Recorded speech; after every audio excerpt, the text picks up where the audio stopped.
नमस्कार दोस्तों, स्वागत है आप सभी का साइंस जर्नी में। दोस्तों, आज आपके सामने पेश है घत जातक कथा। घत जातक कथा जो आजकल भारत में तथाकथित जो अपने को हिंदू कह रहे हैं, वो आजकल एक पर्व मनाते हैं कृष्ण जन्माष्टमी। और वो अपने को कृष्ण से जोड़ते हैं, एक काल्पनिक कृष्ण से जोड़ते हैं। जब हम इतिहास खोजते हैं कि ये काल्पनिक कृष्ण का इतिहास क्या है, तो सब औने-पौने, दाएँ-बाएँ झाँकने लगते हैं क्योंकि उनको पता ही नहीं है कि वास्तव में कृष्ण है क्या? आया कहाँ से है? कब पहली बार नाम आया? कब इसको देवी-देवता बना दिया गया? कब से पूजा-पाठ शुरू की गई? कोई मतलब नहीं है। और भारत के जितने भी जो अपने को गपोड़ेकारे जो अपने को इतिहासकार बनाए घूम रहे हैं, चाहे पुरुष हो या महिला हो, वो क्या कर रहे हैं, कोई भी इंस्क्रिप्शन जो बुद्धिज़्म का है, उसको उठाते हैं, तुरंत पाप खोज देते हैं कि लो भैया इसी में हमारे कृष्ण जी का मिल गया। ये हमारा वैष्णव धर्म का ये मिल गया, हमारा ये मिल गया, वो मिल गया। तुरंत पाप बना लेते हैं, भले ही वो इंस्क्रिप्शन बुद्धिस्ट का हो, भले ही उस इंस्क्रिप्शन से इनके धर्म का, इनके संप्रदाय का कुछ भी लेना-देना नहीं हो, वो भले बुद्धिज़्म का हो, भले ही पाली-पाकित में ही क्यों ना लिखा हुआ हो। जैसे कि हेलोडोरियस का इंस्क्रिप्शन, पाली-पाकित में लिखा हुआ है, उसमें पिताजी खोजे बैठे हैं, भैया हमारे वैष्णव का है।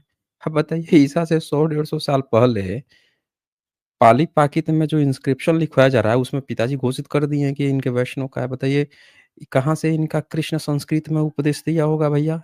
भागवत गीता। पाली-पाकित में ईसा से 100 साल पहले इंस्क्रिप्शन मिल रहा है, उसमें अपना पिताजी खोज रहे हैं। एक्चुअल में जो प्रॉब्लम का कारण है, वो ये कारण है कि ये जिस देवी-देवता को मानते हैं, जिस कृष्ण को मानते हैं, वो नाम आज तक मिला ही नहीं किसी इंस्क्रिप्शन में। तो फिर ये कैसे बिना नाम मिले हुए ही किसी को कैसे अपना कृष्ण मान ले रहे हैं? असल में ये क्या करते हैं कि बुद्धिज़्म में जातक कथा है, घत जातक कथा और आप जानते हैं कि स्पेशली एवरी सैटरडे को साइंस जर्नी पे मैं आप सबके सामने लेकर आता हूँ जातक कथा स्पेशल। तो ये जो जातक कथा है, इसमें एक कहानी है घत जातक कथा की और इसमें एक नाम आया है वासुदेव, जो डाकू रहता है, चोर रहता है, चोरी करता है और उसके 10 भाई रहते हैं। उनको दुष्ट कहा जाता है कि बड़े धूर्त हैं, दुष्ट हैं, किसी को लूट लेते हैं। कहीं जाते हैं, धोबी धोबी घाटों को लूट लेते हैं। फूल माला जो बेचते हैं, उन्हीं को लूट लेते हैं। राहगीर आ रहा है, उन्हीं को लूट लेते हैं। लेकिन बाद में धीरे-धीरे इनमें सुधार होते जाता है और सुधार होते-होते ये धम्म के पाथ पर, बुद्धिज़्म के पाथ पे चलने लगते हैं। तो ये पूरी एक स्टोरी है जिसको मैं बड़े डिटेल से बताऊँगा और मैं आपको ये दिखाऊँगा कि कैसे ये बुद्धिज़्म की इस जो घटना है, ये जो कथा है जातक कथा, इसी को उठा के सब ने धीरे-धीरे अपना कृष्ण बना लिया है। नाम उसमें वासुदेव रहता है, वही नाम को बदल के वासुदेव का छोटा भाई का नाम रहता है बलदेव, उसी को बलराम बना लिया गया।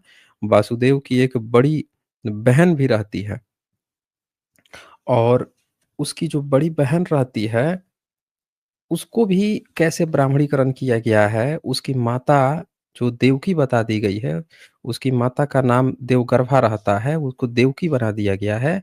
ऐसे तमाम तरह के इसमें उसके मामा रहते हैं, 2 मामा रहते हैं, कंस, उपकंस, उसको आजकल ये एक कंस बना के कैसे प्रस्तुत कर रहे हैं, कैसे मामा की हत्या करता है, ये तमाम घटनाएँ आती हैं। कैसे इनकी पूरी की पूरी बिरादरी जो है लड़-झगड़ के आपस में ही मर के समुद्र के किनारे खत्म हो जाती है, सारी कहानी आई है इसमें। पूरी एक कंप्लीट कथा है, इस कथा का बेस क्या है? क्यों ये कथा तथागत के मुँह से कहलवाई जाती है भिक्षुओं के द्वारा? वो भी मैं पूरा प्रसंग अनुसार बताऊँगा। पुरातात्विक सबूत भी हैं, लेकिन आज मैं चूँकि जातक कथा स्पेशल करता हूँ, तो पुरातात्विक सबूत पर चर्चा अगर समय लास्ट में मिलेगा, उसमें मैं दिखाऊँगा कि इन्होंने क्या दरअसल किया है, एक्चुअल में क्या चीज़ें हैं। तो पहले मैं ये क कथा सुनाऊँगा, जातक कथा एक्चुअली में क्या है देन फिर हम उस पर चर्चा करेंगे कि कैसे इन्होंने बुद्धिज़्म की कथा को उठा के और आज का जो हिंदू बना दिया सब लोगों को हिंदू बना के जो है उसी चीज़ को उठा के परोस दिया कृष्ण बना के।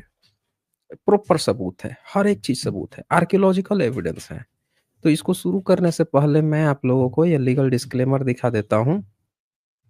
ये लीगल डिस्क्लेमर है, जैसा कि आप जानते हैं यहाँ पे जो भी बातें होती हैं, जो भी प्रेज़ेंटेशन होती हैं, जो भी डिबेट्स होती हैं, इसका उद्देश्य साइंटिफिक टेम्परामेंट को एनकरेज करना है। जो कोई भी बाहर से वक्ता आता है, जो भी डिबेट करने आते हैं, वो जो भी अपनी बातें रखते हैं, वो उनकी अपनी रिस्पॉन्सिबिलिटीज़ होती है। इसको शुरू करने से पहले मैं आप लोगों को ये एक एक्स पे ट्विटर पे पोस्ट है, डॉक्टर राजेंद्र प्रसाद सिंह भाषा इतिहासकार हैं, इनका ये मैं आप लोगों को दिखाना चाहूँगा। बरहूत स्तूप की खुदाई हो रही थी और बरहूत स्तूप ईसा से 200 साल पुराना है। वहाँ से मिलता है आपको ये। इसमें इस चित्र को अगर आप ध्यान से देखेंगे तो ऊपर जो पद्म है या आप कह सकते हैं कि धम्म का जो प्रतीक चिन्ह है उसको कोई एक व्यक्ति हाथ पर ऐसे पकड़े हुए है, हाथ से ऐसा प्रतीत हो रहा है, दिखा रहा है कि हाथ से उसने खड़ा किया हुआ है, धम्म खड़ा किया हुआ है। और नीचे अगर आप ध्यान से देखेंगे, बहुत ध्यान से देखिए, तो आपको मिलेगा कि बहुत सारे बच्चे जो हैं एक के ऊपर एक कंधे पर खड़े हुए हैं, उन सबके ऊपर ये खड़े हुए हैं और ये धम्मचक्र को सँभाले हुए हैं, यानी न्यू जनरेशन जो है वो धम्मचक्र को सँभाल रही है। उसके अगल-बगल में देखिए तो आप यहाँ पे नमस्कार की मुद्रा में या नमक्कार की मुद्रा में भिक्षु लोग खड़े हैं और ये सारे भिक्षु बच्चे हैं, ये चीज़ है। इसी चीज़ को उठा के इन लोगों ने क्या दिखाया है, आजकल एक प्रथा चला लेते हैं मटका फोड़ और दिखाते हैं कि तथाकथित कोई हिंदू का मटका फोड़ प्रथा है। जबकि ये ईसा से 200 साल पहले ये सारी चीज़ें मिल रही हैं, लेकिन किसमें? बुद्धिज़्म में मिल रही हैं। इन चित्रों का बनाने का उद्देश्य किसी मटका को फोड़ना नहीं है, किसी को माखन चोरी नहीं करना है, घड़ा फोड़ना किसी का भई दूध-दही खाने के लाले पड़े हुए हैं, ऊपर चढ़ के मटका फोड़ देगा? हैं? दूध-दही फोड़ देगा? कहाँ नहीं गढ़ रहे हैं? आप सोच सकते हैं कि किस तरह से मूर्खतापूर्ण कहानियाँ बना के बेवकूफ़ बनाया जा रहा है, जबकि हमारे आर्कियोलॉजिकल एविडेंस कहते हैं, ये सारी चीज़ें बुद्ध धर्म की थी और किस तरह से आज कन्वर्ट करके तथाकथित हिंदू, हिंदू करके और कैसे जो है लोगों का बुद्धि जो न्यू जनरेशन है उसकी बुद्धि और तीव्र होनी चाहिए थी, उसको लॉजिक खोजना चाहिए था कि अबे ये क्या मूर्खता है यार? घड़े चढ़ के घड़ा फोड़ेगा, ये क्या चीज़ है ये? हैं, ऐसे कैसे कौन करेगा भाई? कि ऊपर चढ़ के घड़ा घड़ा फोड़ रहा है, मटका फोड़ रहा है, हैं? माखन-वाखन फोड़ रहा है।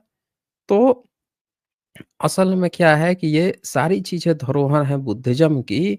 अब आप बुद्धिस्ट कहाँ गए? उन्हीं को तो हिंदू कहा जा रहा है। और तो जब हिंदू कहा जा रहा है तो परंपरा बुद्धिस्ट की है, तो ये परंपरा भी वही लोगों से करवानी है, बस कहानी बदल दो। काम वही कर रहा है, लेकिन जो व्यक्ति है उसका धर्म का नाम पहले बदलो और ये जो काम हो रहा है, इसका पूरा रूप प्रारूप बदल दो। नकली किताबें लिखो कि कोई ऋषि-मुनि कह के गए हैं। लिखो मुस्लिम शासन काल में, अंग्रेज़ों के शासन काल में और लिख के कहानी अपने हिसाब से जो चाहते हो वो लिख दो। फिर कह दो तुम तो अनपढ़ थे, तुम थोड़े जानते हो। ईश्वर हमको बता के गए हैं, इस कहानी का ये मतलब है।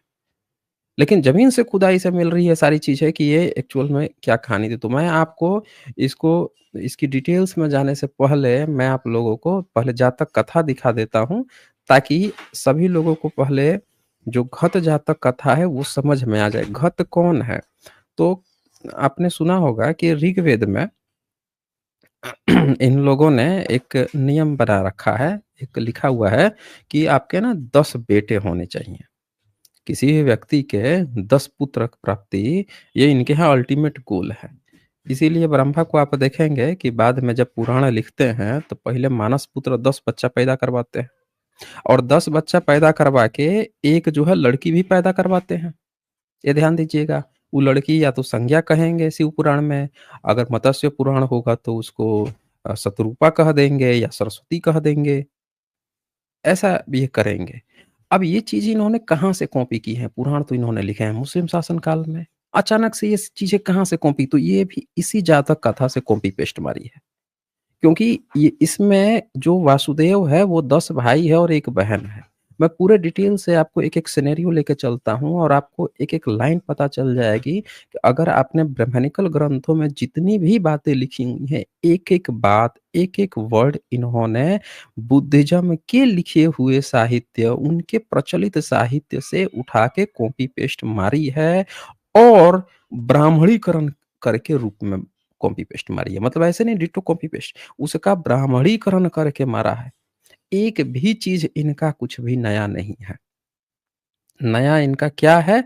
अश्लीलता, ब्राह्मणवाद, जातिवाद ये सारी पुटअप ही इन्हीं के हैं। बाकी बाकी जो थीम है वो सारी चीज़ें एग्ज़ैक्ट वहीं से उठा ली है। तो आइए मैं आपको सीधे जातक कथा उठा देता हूँ। नाम इसका घत जातक इसलिए पड़ा है कि वासुदेव का जो 9वाँ भाई का नाम था वो था घत, घत पंडित। तो घट पंडित ही इसमें सबसे चतुर चालाक है और इसीलिए इसका नाम रखा गया घत।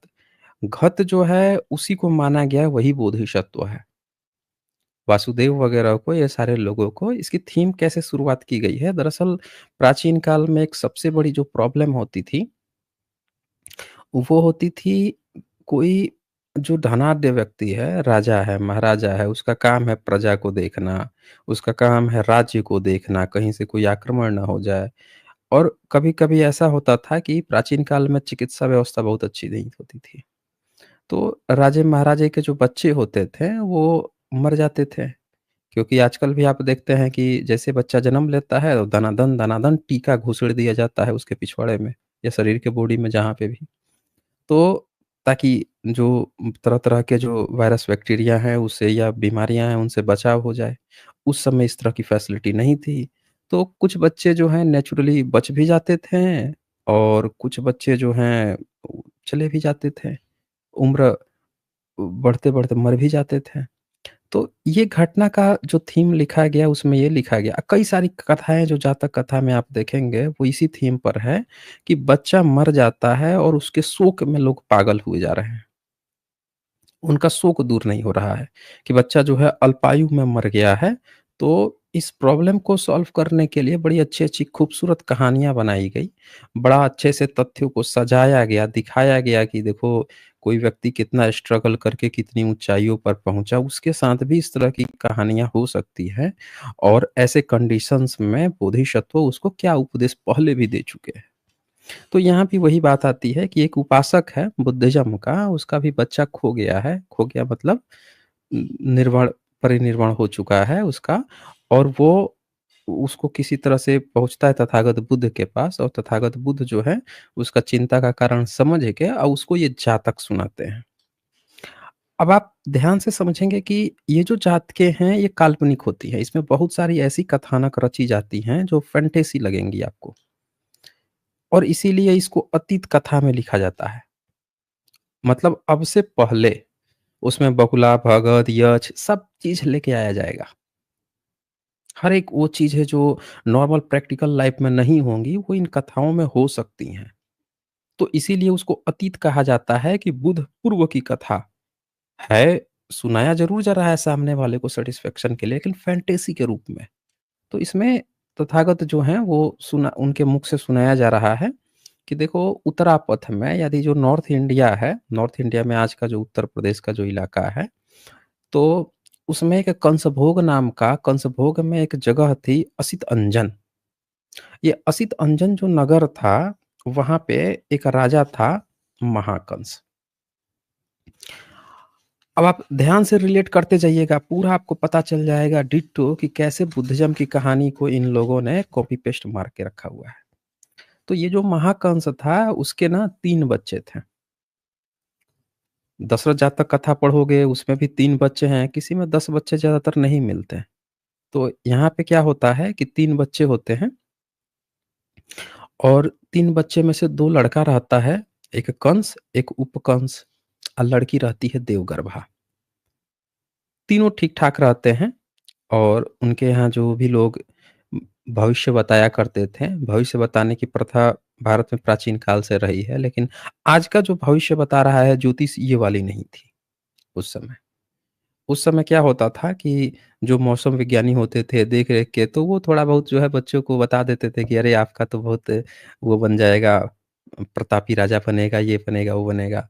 तो इस तरह की चीज़ें चलती रहती थी, तो उनके भी दरबार में जो इस पर काम करते थे, उन लोगों ने वो बताया राजा से कि भई ये जो दोनों आपके लड़के हैं वो तो ठीक है, जो आपकी लड़की है ना, लड़की की बेटी की ना जो बेटा होगा वो सब ना आप लोगों को मार देंगे, नाश कर देंगे आपके। तो महाकंस को जब ये बात पता चली तो फिर सोचा यार हमारी बेटी है इसको कैसे मरवा दें हम? नहीं मरवाएँगे। चलो हमारे बाल-बच्चे जब होंगे, कंस-उपकंस वो देख लेंगे अपना। आज की जो महाभारत बनाई गई है उसमें क्या दिखाया जा रहा है कि कंस का पिता उग्रसेन है या अग्रसेन जो भी है और कंस उसको भी जेल में डलवा देता है। लेकिन यही बेसिक अंतर होता है नैतिकता में। इनकी कहानियों में अनैतिकता कूट-कूट के भर दी जाती है। और ये जो कहानी है इसमें क्या दिखाया जाता है कि वो चाहता तो है कि यार राजपाट छिड़ जाएगा, लेकिन अपनी बेटी है, मेरी बेटी है, उसको मैं कैसे हत्या कर दूँ? नहीं मार सकता। मैं बच्चों पे छोड़ के जाता हूँ, दोनों भाई देखेंगे उनका क्या प्रॉब्लम है। तो वो मर जाता है, फिर कंस जो है वो राजा बनता है, उसका भाई उपकंस जो है वो उपराजा बनता है, यानी कि राजा के बाद की जो पोस्ट है वो उसमें जाता है वो। अब इसके बाद से क्या होता है कि जब वो राजा बनते हैं तो उनको भी ये बात समझ में आती है कि यार ये भविष्यवाणी का क्या होगा? अब तो कहीं हमारी बहन जो है शादी वगैरह करेगी, बाल-बच्चे होंगे और वो हमको मार डालेंगे। तो वो क्या करते हैं, कहते हैं ऐसा किया जाए कि आप अपनी बहन का ना शादी ही नहीं करते हैं।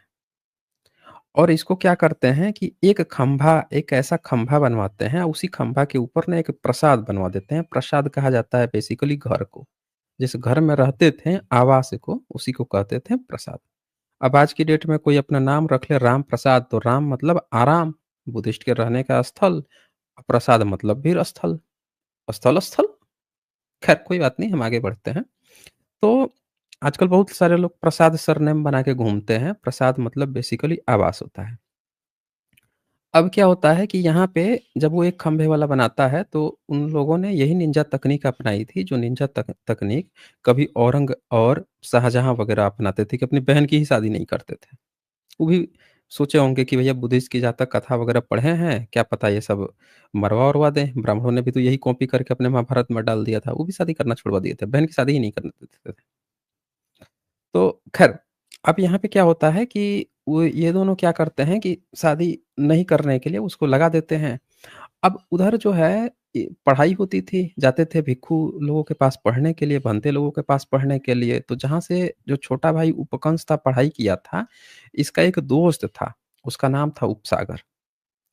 अब वहीं जो जगह थी उत्तरापथ, वहीं पे अब इसमें हिंदी अनुवाद में डायरेक्ट मथुरा लिख दिया है। एग्ज़ैक्टली मथुरा शब्द नहीं है, उस समय मथुरा शब्द नहीं था। महाथेरो से ही बिगड़ते-बिगड़ते मथुरा तक आया हुआ है। और उसी से माथुर शब्द भी आया हुआ है। तो ख़ैर, यहाँ पे क्या होता है कि वहीं पे जो दूसरा एक किंगडम है, उसका राजा था महासागर, उसके 2 बच्चे थे। एक था सागर और दूसरा उपसागर। अब उपसागर जो है उपकंस के साथ पढ़ाई किया हुआ था, दोनों में दोस्ती थी। उपसागर क्या किया कि जब महासागर मर गया, बाप मर गया, तो सागर राजा बना, बड़ा बेटा था तो। जब राजा बन गया तो अब यहाँ पे क्या होता है कि उसकी बहुत सारी बीवियाँ थीं, उसका जो हरम था, अंतःपुर था, उसमें एक दिन कुछ छेड़खानी बदमाशी कर दिया उपसागर। अब जब ये बदमाशी किया ना, तो वहाँ से वो वारंट जारी कर दिया कि भाभी-वाभी पे गलत नज़र डाला या किस पे गलत नज़र डाला या कुछ तो किया। अब वारंट जारी हो गया उधर से, तो भाग गया वहाँ से छोड़ के, अपना राज्य छोड़ के वो भागा, बदमाशी किया था तो। जब भागा, तो भाग के सोचा कहाँ जाए, कहाँ जाए?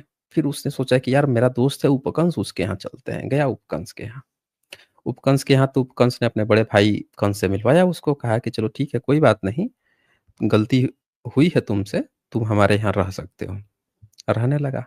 देखा एक दिन कि यार ये एक खंभा के ऊपर एक बड़ा अच्छा-सा घर दिख रहा है, ये क्या चीज़ है?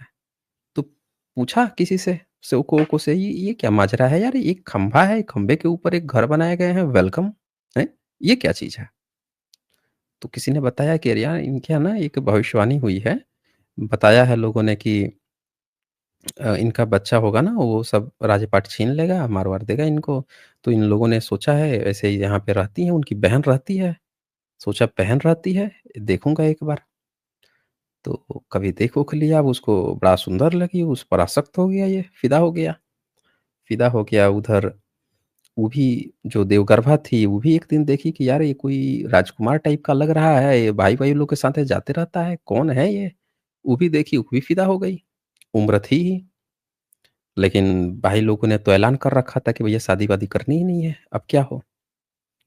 तो इसने एक जुगाड़ लगाया, कहा कि उसकी जो जो दासी थी, दासी नंदगोपा, जो महाभारत इन लोगों ने बनाया है उसमें क्या कर दिया है कि ये बना दिया है कि जो उसका बच्चा होगा देवकी का वो नंद के यहाँ पलेगा-पोसेगा। एक्चुअल में जो ओरिजिनल जो कहानी है उसमें उसकी दासी का नाम जो देवगर्भा है उसकी दासी का नाम रहता है नंदगोपा और उसके साथ एक दास भी था उसका नाम था अंधवेणु। अब अंधवेणु और नंदगोपा जो है ये पति-पत्नी थे। तो इसने ना थोड़ा-सा घूस खिलाया, रिश्वत खिलाया नंदगोपा को।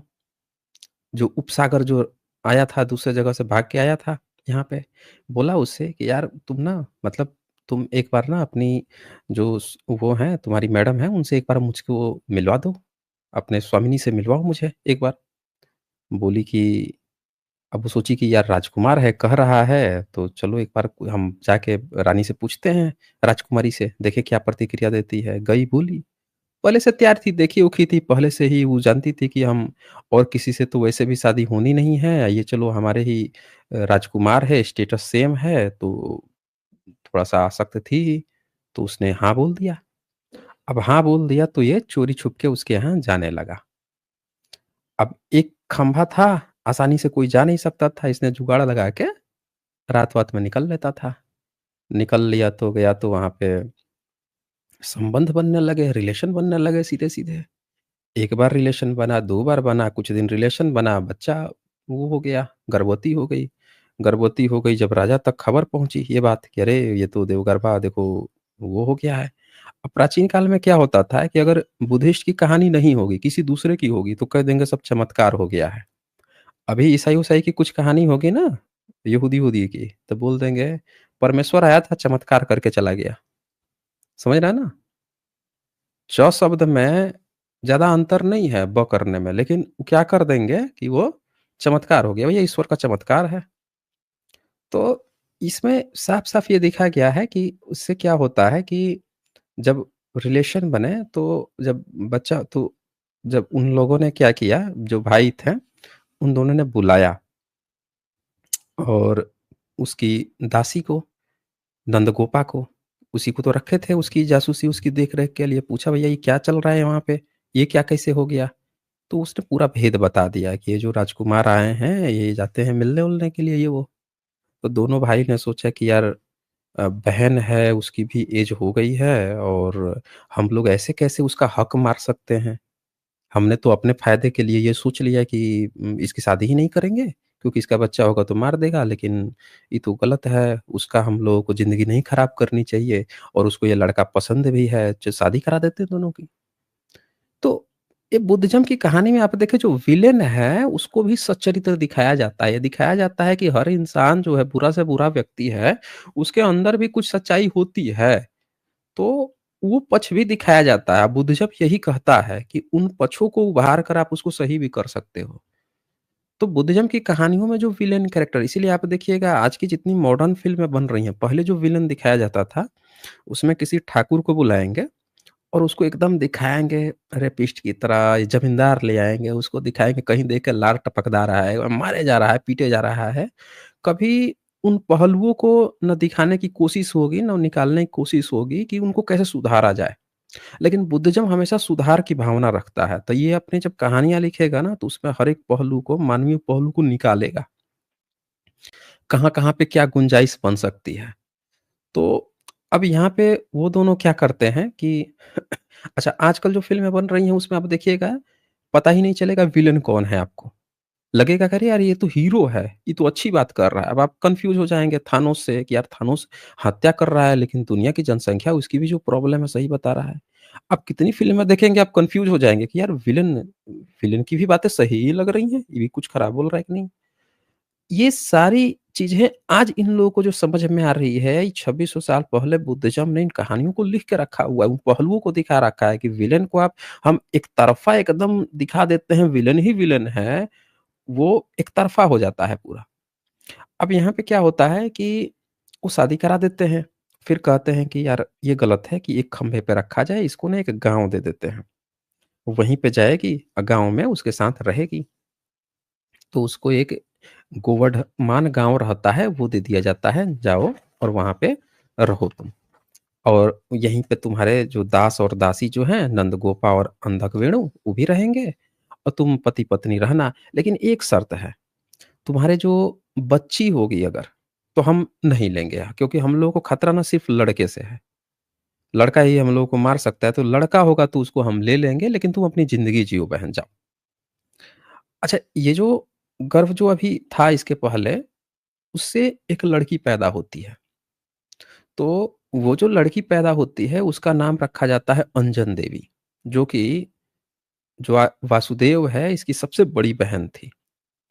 और यही चीज़ को इन लोगों ने आप देखिएगा उठा के कॉपी पेस्ट मारा है तमाम पुराणों में ब्रह्मा के नाम पे, कि ब्रह्मा जो है पहले 10 बच्चा पैदा कर दिया, 1 लड़की हुई थी सरस्वती या संज्ञा या शतरूपा। यहाँ पे अन्यथा इनकी पुरानी किसी भी कहानी में इस तरह की घटना नहीं मिलती है। ऋग्वेद में मिलता है सीधे 10 बच्चा पैदा करने का, कि 10 बच्चा पैदा करो। लेकिन जब आप पूछेंगे कि भैया ये कहाँ पे कैसे 10 बच्चा का ही कांसेप्ट तुम्हारे में आया, तो उनके पास कोई एक्सप्लेनेशन नहीं है, क्योंकि उन्होंने ये सारी चीज़ें उठा के यहाँ से चेप मारी है। अच्छा, अब यहाँ पे क्या होता है कि वो बच्ची रहती है तो छोड़ देते हैं, ले जाओ पालो-पोसो, जाओ तुम लोग अपनी ज़िंदगी जियो। अब उसके ना एक-एक करके बच्चे लड़के होते हैं, 10 बच्चे होते हैं उसके टोटल। तो पहला जब बच्चा होता है, तो वहीं पैरेलल में जो अंधक वेणु था और जो नंद गोपा थी, उसके भी साथ में बच्ची होती है, पैरेलल में दोनों के, एक ही दिन। तो क्या करते हैं सब, दोनों इंटरचेंज कर लेते थे। राजा के पास भिजवाया जाता था कि देखिए इनको ना बच्ची हुई है, और वो अंधक वेणु और नंदगोपा जो हैं उनकी बच्ची को ये दिखा देती थी, अपना बच्चा इन दोनों को दे देती थी। हमेशा इंटरचेंज चलता था। इन लोगों ने कहानियाँ थोड़ी-सी बदल दी है कि सबको ये मार डालता था और लास्ट में 7 या 8 का कांसेप्ट लेके आए हैं। 8वाँ पुत्र था। 7वाँ जो है वो दुर्गा क्या बन गई थी, जबकि इसमें पहले ही सबसे बड़ी बहन है अंजन देवी। अच्छा, अब यहाँ पे क्या होता है कि जो सबसे पहला बच्चा होता है वो होता है वासुदेव। दूसरा बच्चा जो होता है उसका नाम रखा जाता है बलदेव, तीसरा चंद्रदेव, चौथा सूर्यदेव, 5वाँ अग्निदेव। अब लोग कहते हैं ना कि ये सब नाम सूर्य, अग्नि, वरुण ये सब कहाँ नाम है? ये सब बुद्धिस्ट के नाम है। आप देखिए जातक कथा में छठा बच्चा का नाम वरुण देव है। देख लीजिए ना। आपको कोई भी कथा जाए कहेगा देखो इंद्र, मित्र, वरुण नाम मिले हैं। अरे गधो! मित्र तो बुद्धिज़्म के सरनेम है। सम्राट अशोक की बेटी का नाम संघमित्ता था। हैं? मित्रा, मित्र ये सब बुद्धिज़्म के सरनेम है। वरुण ये सब बुद्धिज़्म में आते हैं, अग्नि बुद्धिज़्म में, सूर्य सब, चंद्र सब आते हैं, बलदेव, वासुदेव सारे नाम बुद्धिज़्म के हैं। जिन लोगों को नहीं पता है, उनको कोई भी बेवकूफ़ बना सकता है और ये सब कहानियाँ पुरानी हैं। समझ रहे हैं? ये सब कहानियाँ जो हैं तथागत त्रिपिटक का हिस्सा है, खुद्दक निकाय का हिस्सा है, जातक जो 547 जातक कथाएँ हैं, उनका हिस्सा है। तो ये उसमें से है, आप यहाँ पे अपनी आँखों से देख सकते हैं। यानी ये पहले से ही बुद्धिज़्म में चली आ रही थी। अच्छा, इसके बाद से आप ये देखिए छठा बच्चा जो है वरुण देव होता है, 7वाँ होता है अर्जुन। अर्जुन भी देख लीजिए, जो कृष्ण अर्जुन की बीच का जो संवाद है, जो अलबरूनी नोट करता है। आप देखिए कि अर्जुन इसका भाई है, अपने वासुदेव और अर्जुन दोनों भाई हैं। इन्हीं कैरेक्टर को आगे एक्सटेंड करके गीता लिखी गई थी। अर्जुन कहीं और से नहीं आया है, भाई है। कहानियाँ बढ़ाई गई तो उसको फुफेरा भाई बना दिया गया। एक्चुअल जातक कथाओं में जो कहानियाँ हैं वहीं से उठाई गई हैं, तो देख सकते हैं आप यहाँ पे 7वाँ भाई अर्जुन है, 8वाँ का नाम प्रद्युम्न है, 9वाँ भाई जो है वो घट पंडित है, यहाँ पे मिसप्रिंट हो गया है, सत लिख दिया है, एक्चुअल में घत पंडित है। और 10वाँ था अंकुर, आप देखिएगा ये लोग महाभारत में अंकुर को भी लेके आते हैं। ये अंकुर जो था इसने क्या किया था, बाद में कहा कि हम राजसी काम नहीं करेंगे, हमको वैश्य हम व्यापार वगैरह करेंगे, हमको व्यापार पसंद है भैया। हाँ, अपना हिस्सा जो है अपनी बहन को दे दिया था, कि बहन ले मेरा 10 हिस्सा में से 1 हिस्सा तू ले ले, ये जो 10 भाइयों में हिस्सा बँट रहा है मेरा हिस्सा तू ले ले। मुझे बस तुम लोग अलाउ कर दो व्यापार करने का, हम पर टैक्स नहीं लगेगा भाई। जो जितने तुम लोग हो, कोई हम पर टैक्स नहीं लगाएगा। तो ये जो हैं चले गए। अब ये बच्चे हो जाते हैं, चूँकि इंटरचेंज हो गए थे, तो ये अंधक वेणु आनंद गोपा के पास रहते थे। अब यहाँ पे क्या होता है कि चूँकि उसके वो सब दास-दासी थे, उनके पास रहते थे, तो उनकी अच्छी शिक्षा परवरिश नहीं हो पाई।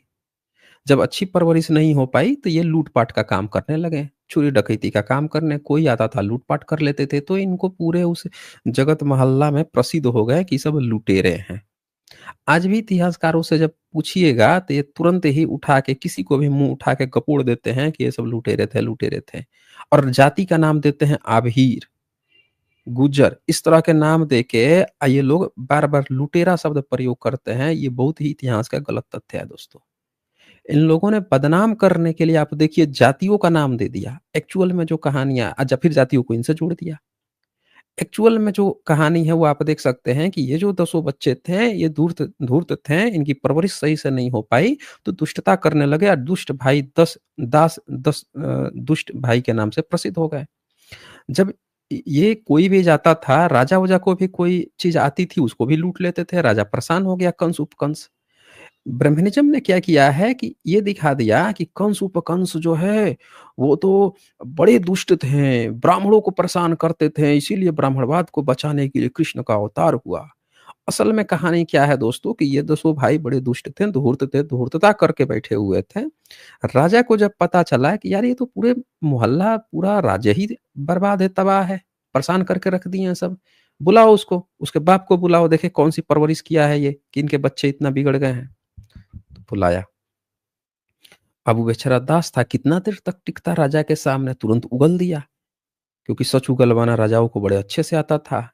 ईसा-ईसा बढ़िया-बढ़िया वो रखे हुए थे कि वो उगलवा लेते थे। उगल दिया तुरंत ही कि हुज़ूर ये मेरे बच्चे नहीं हैं, ये ना उपसागर के बच्चे हैं, हमने तो बस पाला-पोसा है, पूरी कहानी डिटो उसने बता दिया। अब राजा डर गया। राजा डर गया तो कहा कि यार अब क्या होगा? इन्हीं सब से तो भविष्यवाणी हुई है कि ये सब हमको मारेंगे, अब क्या किया जाए? तो उसका जो वो थे दरबारी वगैरह जो ये सब बातें जानते थे, उन्होंने कहा एक काम करते हैं, वो धूर्त है ना, तो अपने जो सबसे बढ़िया-बढ़िया जो मल्ल जो पहलवान हैं, जैसे चारूर और मुष्टिक, इन दोनों को भेजवाते हैं, कहते हैं जाओ तुम दे के आओ, 7 दिन की चुनौती दे के आओ, अखाड़ा सजेगा, आओ तुम लोग दसों लड़ाई लड़ाई होगी, मल्ल युद्ध होगा। गए वो दोनों, चारूर और मुष्टिक, जाके दे आए कि 7 दिन बाद आ जाना तुम लोग। अब वो 7 दिन पूरा सजाया गया, मंच सजाया गया, खूब बढ़िया से चक्र मचान लगाया गया। चक्र जो होता है, चक्र बुद्धिज़्म में जो चक्का होता है, वो चक्र वगैरह नुकीला टाइप के, वो भी सब सारी चीज़ें सजाई गई, बनाई गई। मंच सज गया, 7वाँ दिन आने लगे। जैसे ही जब वो दसों भाई आ रहे हैं, तो रास्ता में पड़ा धोबी गली। धोबी गली पर पूरा धोबी गली को ही लूट लिए, जितना कपड़ा बढ़िया-बढ़िया था, सबको लूट लिए। और ये क्या दिखाएँगे कि धोबी ही दुष्ट था। आप देख लीजिए, ये अपनी किताब में उल्टा दिखाएँगे हर बात को, धोबी को ही दुष्ट बना देंगे। तो इसीलिए उसका गर्दन काट दिए। अबे भगवान है, गर्दन काट देगा उसका? ये इन्होंने दिखाया सीरियलों में और किताबों में लिख रखा। हकीकत में क्या था कि वो पहले से ही लुटेरे थे, आए, उनको तमीज़ नहीं थी, लूट लिए उनको और राजा ऐसे ही परेशान था। अब क्या होता है कि धोबी गली लूट लिए, फिर रास्ते सुंदर वस्त्र वहाँ से उठा के पहन लिए, फिर वो आगे बढ़ते हैं गंधियों दुकानों से सुगंधियाँ, मालियों की दुकानों से मालाएँ, सब लूट लिए, माला-वाला सब लूट लिए, लूट। शरीर को चंदादी से लिप्त कर, मलाएँ धारण कर, कानों में भरे हुए कूदते, गरजते, थापी मारते कुश्ती मंडल में प्रविष्ट हुए। जब वहाँ गए तो वो दोनों जो पहलवान थे, ठीक है? चारूर और मुष्टिक, वो भी दोनों थापी मार के खड़े थे, "आजा बेटा तुम लोगों को देखते हैं, हम भी पहलवान हैं, बड़ा तुम लोग को वो है।" तो उसमें क्या था कि जो बलदेव था, बलदेव दूसरा जो वासुदेव का जो छोटा भाई था, वो क्या करता है, कहता है कि भैया देखो, हम ना इसको हाथ नहीं लगाएँगे, रुको इसको हम मारते हैं। क्या किया कि एक रस्सी लेके आया, रस्सी को नचा के फेंका और उस रस्सी में बंध गया चारूण और उसको फिर उठा के ऊपर से नचा-वचा के पटक के मारा उसको, अखाड़े से फेंक दिया, वो बेचारा गिरा, मर ही गया वो। अब दूसरा बचा मुष्टिक। अब मुष्टिक जो है देख के घबरा गया। समझ गया कि यार ये सब मार डालेंगे हमको, मना करने लगा। बलदेव से कहा कि यार हमको छोड़ दो, हम मल्ल नहीं हैं, हमको छोड़ दो। ये माना नहीं बलदेव। धूर्तता की पहले से आदत थी। उसको जो है उसकी हड्डी कचूमर तोड़-ताड़ के उसको मार दिया। मरते-मरते मुष्टि को बोला कि यार तुम गलत किए हो। जब हम तुमसे मल्ल युद्ध का एक नियम है कि मतलब जब हाथ थपथपा दे, हार मान ले तो छोड़ दिया जाता है। लेकिन तुम इतना कष्ट से तुम हमको मार रहे हो, तो हम ना तुमको बदला ज़रूर लेंगे। यक्ष बनेंगे या तुमको बदला ज़रूर लेंगे। मतलब कहानी का ये पार्ट है। अतीत कथा है ना, इसमें फैंटेसियाँ चलती हैं। तो अब उसने मार दिया उसको और उसने जो कहा कि हम बदला भी लेंगे, वो दोनों फाइनली मर जाते हैं। अब इधर क्या करते हैं ये दोनों, कालमती अटवी यक्ष बन के आऊँगा मैं, वो बोल के गया। अब इधर ही क्या करते हैं दोनों, वासुदेव, बलदेव ये सब मिलके दसों भाई जो हैं, मारते-पीटते सबको। मामा जो है, दोनों मामा थे, उठाए सब जो चक्र-वक्र, मचान-वचान बना था, वही सब पकड़ लिए। अब पकड़ के ले जाके मार दिए, गर्दनें दोनों का काट दिए। इन लोगों ने क्या दिखाया कि इसके हाथ से, कृष्ण के हाथ से चक्र अपने आप ऑटोमैटिकली प्रकट होता था। ये भैया फैंटेसी के एवेंजर बन गए ये लोग। अपने आप प्रकट हो जाता था। देख रहे हैं? वो अलग बात है कि जरासंध गया था तो रणछोड़ दास बन गए थे, मथुरा छोड़ के भाग गए थे द्वारवती। ये भी लिखे हैं सब अपनी किताबों में। हाथ में ऑटोमैटिकली चक्र प्रकट हो जाता था जो करोड़ों लोगों को मार सकता था। एक कानी उँगली से पहाड़ ही उठा देते थे। जरासंध गया मगध से तो छोड़ के भाग गए थे, रणछोड़ दास बना दिए। मतलब क्या लिखते हैं सब, कब क्या पी लेते हैं, कब क्या खा लेते हैं, पता ही नहीं चलता इनका। तो एक्चुअल जो कहानी है, उसमें क्या होता है कि ये जो मचान सजा हुआ था, उसमें जो चक्र सजाए गए थे, वही चक्र उठा के मार देते हैं, दोनों का गर्दन काट देते हैं सब। और राजसत्ता पूरी जनता जो है त्राहिमाम वो तो पहले से ही डरी हुई थी कि सब लुटेरे हैं, लूट-पाट करते रहते हैं, सबको लूट लेते हैं, सब घुटने टेक दिए सब लोग। इन लोगों ने उल्टा दिखाया कि विष्णु जी अवतार लिए बचाने के लिए। मैं क्या करता हूँ, ब्राह्मण जब जिसकी तारीफ करे, जिसकी बात करे, समझो हर काम वो उल्टा हुआ है। हर वो काम उल्टा हुआ है, तभी तो Bahujan Samaj SC, ST, OBC, शूद्र है, अंत्यज है, गरीब पिछड़ा है, क्यों हुआ है? हमारी कहानी ही तो बदल दी गई है। अब यहाँ पे क्या होता है कि इस पूरी जनता घुटने टेक देती है कि भैया अब क्या किया जाए, तो ऐसे ही लुटेरे थे, अब तो ये तो राजा को ही मार के ऐसे ही बन गए, अब क्या किया जाए? तो जनता जो है घुटने टेक देती। अब ये क्या करते हैं, कहते हैं कि यार इसको तो जीत लिए, अब चलो पूरा जम्बूद्वीप जीतते हैं, दसों भाई। तो जम्बूद्वीप कहते हैं यहाँ जीतने के लिए ना चलो पहले अयोध्या जीतते हैं। अयोध्या यहाँ अनुवादित नाम कर दिया है, एक्चुअल में साकेत उस समय का जो था वो है। तो जाते हैं सब, साकेत में वहाँ का राजा है, उसको पकड़ते हैं, जंगल-वंगल बीच में पड़ता है, काट-कूट देते हैं, राजा को मारते हैं, पकड़ के छीन-वोन के उस पे भी कब्ज़ा जमा लेते हैं। फिर कहते हैं यार अब चलो द्वारवती चलते हैं। अब द्वारवती ये जो जगह है ना, यही द्वारवती को आजकल द्वारिका ये लोग कह रहे हैं। तो असल में जो द्वारिका का ये लोग अंडरग्राउंड ये मिल गया, अंडरग्राउंड वो मिल गया, ये जो कल्पना आई है इसी जातक कथा से आई है। जो लोगों को नहीं जानकारी है, अभी जो प्रधानमंत्री से लेके एगो गपोड़िया है जो पता नहीं कौन उसको एएसआई का एथी बना दिया था रिसर्च करने के लिए अटल बिहारी वाजपेयी के समय में। पानी में डुबकी मार के आया, कह रहा है महाभारत का ये मिल गया, महाभारत को। अबे पत्थर देख के कैसे बता दिया बे? महाभारत का आज तक सबूत जातक कथा, ये जातक कथा से पहले का नहीं मिला और उसको पत्थर देख के पता लगेला महाभारत का मिला। भारत के इतिहासकार ऐसे ही गपोड़े हैं। चाहे एएसआई में बैठे हों, चाहे कहीं बैठे हों। गपोड़िया सब पता है क्या करेंगे? अगर सामने कहीं लकीर खींचा हुआ मिल गया ना, लकीर खींचा और किसी ने उस जगह का नामकरण जो है कुछ ऐसा कर दिया महाभारत टाइप का, तो पता है क्या कहेंगे? चूँकि इस जगह का नाम ये है और चूँकि ये लकीर यहाँ खींची हुई है, तो चूँकि ये महाभारत में भी इस जगह का नाम लिखा हुआ है और उसमें भी कहा गया है कि यहाँ से कृष्ण गए थे, तो कृष्ण गमन पाथ, कृष्ण जी का रथ यहीं से गया था, वही रथ की लकीर है, जो पिछले 5000 साल से आज तक बनी हुई है। भारत का इतिहासकार कहता है। मतलब भारत के इतिहासकार जो हैं, आप जिसको समझते हैं कि सबसे रैशनल है, आप जिसको समझेंगे अरे ये तो वामपंथी इतिहासकार है, ये रैशनल इतिहासकार है, नास्तिक इतिहासकार है, ये कुछ बढ़िया लिखा होगा, सही लिखा होगा। मतलब उस कपोड़े के की आईक्यू लेवल यहाँ पहुँचेगी, महाभारत तक। ले भैया मिल गया कृष्ण। अच्छा, उसका क्या पहुँचेगा? नहीं, नहीं, 5000 साल पुराना नहीं, 2900 साल, बीबी ललवा को देख लीजिए। कहता है, 5000 साल का आंकड़ा का तो सबूत नहीं दे पाएँगे, हमको तो संस्कृत से पढ़ाई किए हैं, एएसआई का चेयरमैन बना दिया गया है, महाभारत तो स्थापित करके रहेंगे, पद्मश्री अवार्ड तो लेके रहेंगे।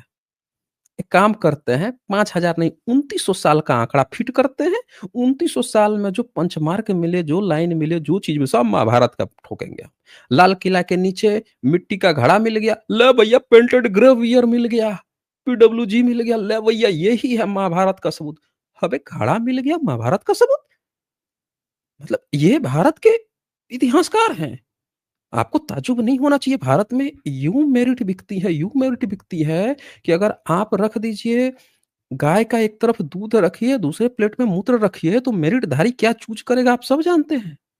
ख़ैर हम मुद्दे पर आगे बढ़ते हैं। तो अब यहाँ पे क्या होता है कि चलते हैं द्वारिका मतलब द्वारवती, जगह का नाम एक्चुअल में द्वारवती है। तो जाते हैं द्वारवती में। तो अब द्वारवती का क्या कांसेप्ट था कि इसमें एक ऐसी संकल्पना की गई थी, क्या होता था कि वो पूरा जैसे ही जब देखता था कि कोई शत्रु आक्रमण करने आ रहा है, तो पूरा का पूरा उनका जो किला है, वो समुद्र के भीतर चला जाता था।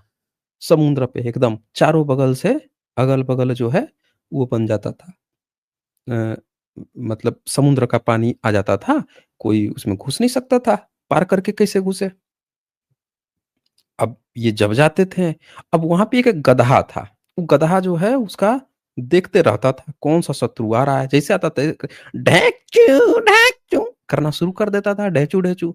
जैसे ढैंचू मारता था, तुरंत ही पूरा का पूरा उसका किला जो है, उसके चारों तरफ जो है समुद्र बन जाता था या यूँ दूसरे शब्दों में कहें तो वो शिफ्ट हो जाता था पूरे उसके जो बगल में आप समझ सकते हैं कि किला के आगे-पीछे वो बनाया जाता है ना गड्ढे, बड़े-बड़े गड्ढे, समुद्र का पानी, उस तरह से हो जाता था या दूसरे शब्दों में कहें तो वो शिफ्ट हो जाता था समुद्र में, तो कोई पहुँच नहीं पाता था। तो ये बार-बार दसों भाई पहुँचते थे उसको कब्ज़ा करने के लिए बार-बार यही होता था। कहते हैं कि यार चलो ना उसके पास चलते हैं, ब्यास के पास चलते हैं। अब यहाँ देखिए कितना बड़ा ट्विस्ट आता है। ट्विस्ट की बात क्या है कि जब आप महाभारत पढ़ेंगे, तो आपको क्या पढ़ाया जाएगा कि जो व्यास थे ना उनका नाम कृष्णद्वैपायन था। कृष्णद्वैपायन इसलिए नाम था क्योंकि वो काला थे, काला कलूठा थे, लिखा भी है महाभारत में। जब वो जाते हैं ना अपनी छोटी बहुओं का नियोग कराने के लिए और दासी का नियोग करने के लिए, तो उसमें वो देख के आँखें बंद कर लेती है, डर जाती थी, काला कलूठा व्यास को देख के डर गई, सब लिखा हुआ है उसमें। तो उसका नाम कृष्ण, कृष्ण मतलब काला। तो अब ये यहाँ पे भनते हैं। सबसे ख़ास बात आप देखिए यहाँ पे कि जिस व्यास नाम को इन लोगों ने फ़ेमस कराया है कि हमारा व्यास थे, उन्होंने वेद रच दिया, 18 पुराण रच दिए। जब आप ये जातक कथा पढ़ेंगे तो आपको पता चलेगा भैया वो तो भंता था, भंते जी थे वो। वो बुद्धिस्ट थे, भिक्षु थे वो। अब बताइए कौन-सा गपोड़ी इतिहासकार है आज तक जो आपको ये बात बताया होगा कोई गपोड़िया? खोलेगा ही नहीं मुँह।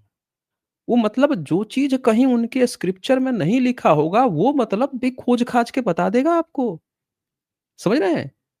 हनुमान सूरज खा गया, ये बात आपको बता देगा, भले उसमें लिखा हो कि नहीं लिखा हो, क्या है, वो है। लेकिन आपको ये कभी नहीं बताएगा कि बुद्धिस्ट जातक कथा में जो कृष्ण द्वैपायन उर्फ जो व्यास है, वो तो भंते जी हैं भैया।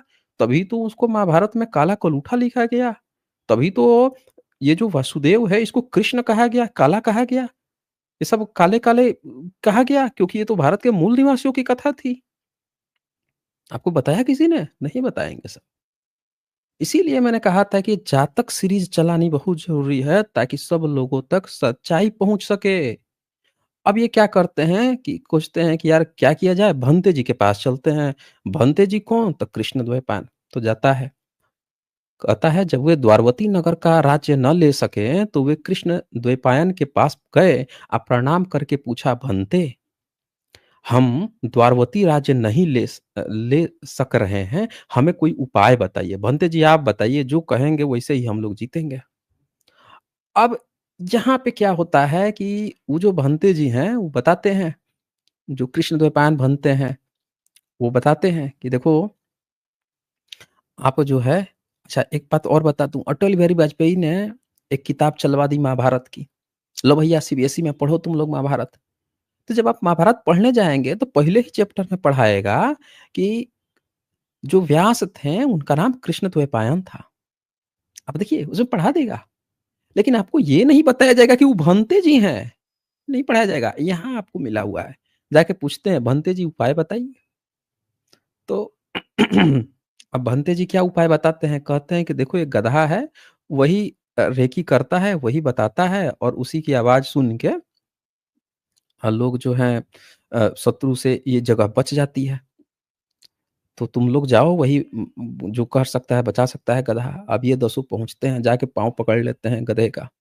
कहते हैं, "गधा महाराज, मैं पाँव पकड़ता हूँ, हम लोगों को जम्बूद्वीप का राजा बनना है। देखो हम लोगों ने तो मामा उसको मार दिया, अ, मामा को मार दिया, उधर कब्ज़ा किया, उधर साकेत की तरफ भी कब्ज़ा कर लिया, द्वारवती बचा है, इधर भी कब्ज़ा दिला दो, आप ही जो करोगे।" गधा बोला कि ना, मैं रेंगना तो नहीं छोड़ूँगा।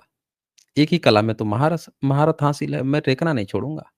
आप एक काम करो, आप लोग हल लेके आओ, हल। अब देखिए, आप लोगों को अभी तक ये नहीं मिला होगा कि बलदेव के साथ कोई हल है। ये लोग क्या दिखाते हैं, बलदेव का हथियार एक हल है, जबकि इनके यहाँ तो लिखा है इनके मनुस्मृति में कि एक क्षत्रिय को, एक ब्राह्मण को कभी हल का छूना ही नहीं है, हल का प्रयोग ही नहीं करना। और बुद्धिज़्म में हल का प्रयोग है। अब वो कहता है कि एक काम करो, 4 हल ले आओ और ये जो महल है ना, चारों जो द्वार है, बुद्धिज़्म में चारों तरफ से द्वार बनाया जाता है, आप किसी भी चले जाइए स्तूप वगैरह में चारों बगल से बनाया जाता है।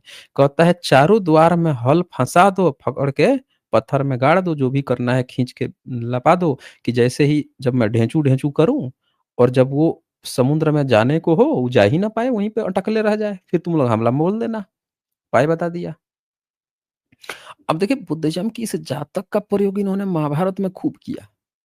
भीष्म को मारना है, पहुँच गए भीष्म से ही पूछने कि भैया आपको तो हम मार नहीं पा रहे हैं, बताइए कैसे मारें आपको? ठीक है? द्रोणाचार्य को मारना है, फिर से वही तरकीब लगाई जा रही है। मतलब ये इनके जो थीम है, जो भी इन्होंने लिखा है, पूरा का पूरा जो है बुद्धिज़्म की ही थीम प्लॉट उठाई गई है दोस्तों। तो अगर आप जब तक बुद्धिज़्म के स्क्रिप्चर्स ध्यान से नहीं पढ़ेंगे ना, चोरी नहीं पकड़ पाएँगे और इसी चोरी को दबाने के लिए बुद्धिज़्म की स्क्रिप्ट, बुद्धिज़्म की सारी चीज़ों को दबा दिया गया है। सारे स्क्रिप्चर्स, सारे आर्कियोलॉजिकल एविडेंस, क्योंकि जब बच्चे ये भी साथ में पढ़ेंगे तो क्वेश्चन्स आ जाएगा कि अरे यही बात तो बुद्धिज़्म में भी लिखी है और इनके तो आर्कियोलॉजिकल एविडेंस मिल रहे हैं। अगर हम लोगों का पुराना है, हिंदुइज़्म का, ब्राह्मणिज़्म का अगर पुराना है तो भैया हमारे आर्कियोलॉजिकल एविडेंस तो क्या हमने कॉपी की है? कहीं ये ना क्वेश्चन उठा दे। और कम से कम जो अम्बेडकराइट होगा, जो कम से कम ओबीसी होगा, एससी-एसटी, वो तो उठाएगा ही उठाएगा। जनरल भले ही कहे कि नहीं भैया हम दूध नहीं, हम गोमूत्र से काम चला लेंगे, लेकिन जो एससी-एसटी, ओबीसी होगा वो तो क्वेश्चन उठा लेगा। उठा लेगा तो इनका सारा का सारा इतिहास ही पलट जाएगा। इसीलिए तो सारी चीज़ें दबाई गई हैं। अब यहाँ पे क्या होता है कि यही उपाय करते हैं सब, उपाय करके द्वारवती पे कब्ज़ा कर लेते हैं। जब द्वारवती पे कब्ज़ा कर लेते हैं, वहाँ के राजा को मार-वार देते हैं और वहाँ पे उस समय देखिए यहाँ पे जंजीर खंभों से बाँध दिए, नगर नहीं उठ सका, तब 10 भाई नगर में घुसे, राजा को मारकर नगर पे अधिकार कर लिए। अब इस तरह से पूरे जम्बूद्वीप के 63,000 नगर के राजाओं को चक्र से मारकर द्वारवती में रहते हुए राज्य को 10 हिस्सों में बाँटा। अब ये जो चक्र है ना, ये चक्र क्या है? ये बुद्धिज़्म का ही बेसिकली धम्म चक्र है। समझ रहे हैं ना? इससे मारकर एक तरह से पूरा का पूरा उनका कब्ज़ा हो रहा है। सब जगह पे कब्ज़ा हो रहा है। बुद्धिज़्म का परचम लहरा रहा है एक तरह से। अब यहाँ पे क्या करते हैं कि देखें, हेल्प भी किससे लिए? भंते जी से।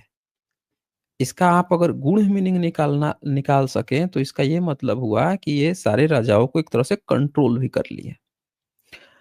अच्छा, अब क्या होता है कि जब ऐसा कर लिए, सारा अधिकार कर लिए, तो 10 हिस्सों में बाँटे अब राज्य को। 10 हिस्सों में दसों भाई बाँट लिए, बहन की याद नहीं आई, बहन पहुँची तब याद आया, अरे यार बहन थी, बहन को कैसे नहीं हम बाँटे। तो बुद्धिज़्म में फिर ये दिखाया गया है कि भाई बुद्धिज़्म में बहन को भी हिस्सा मिलता है।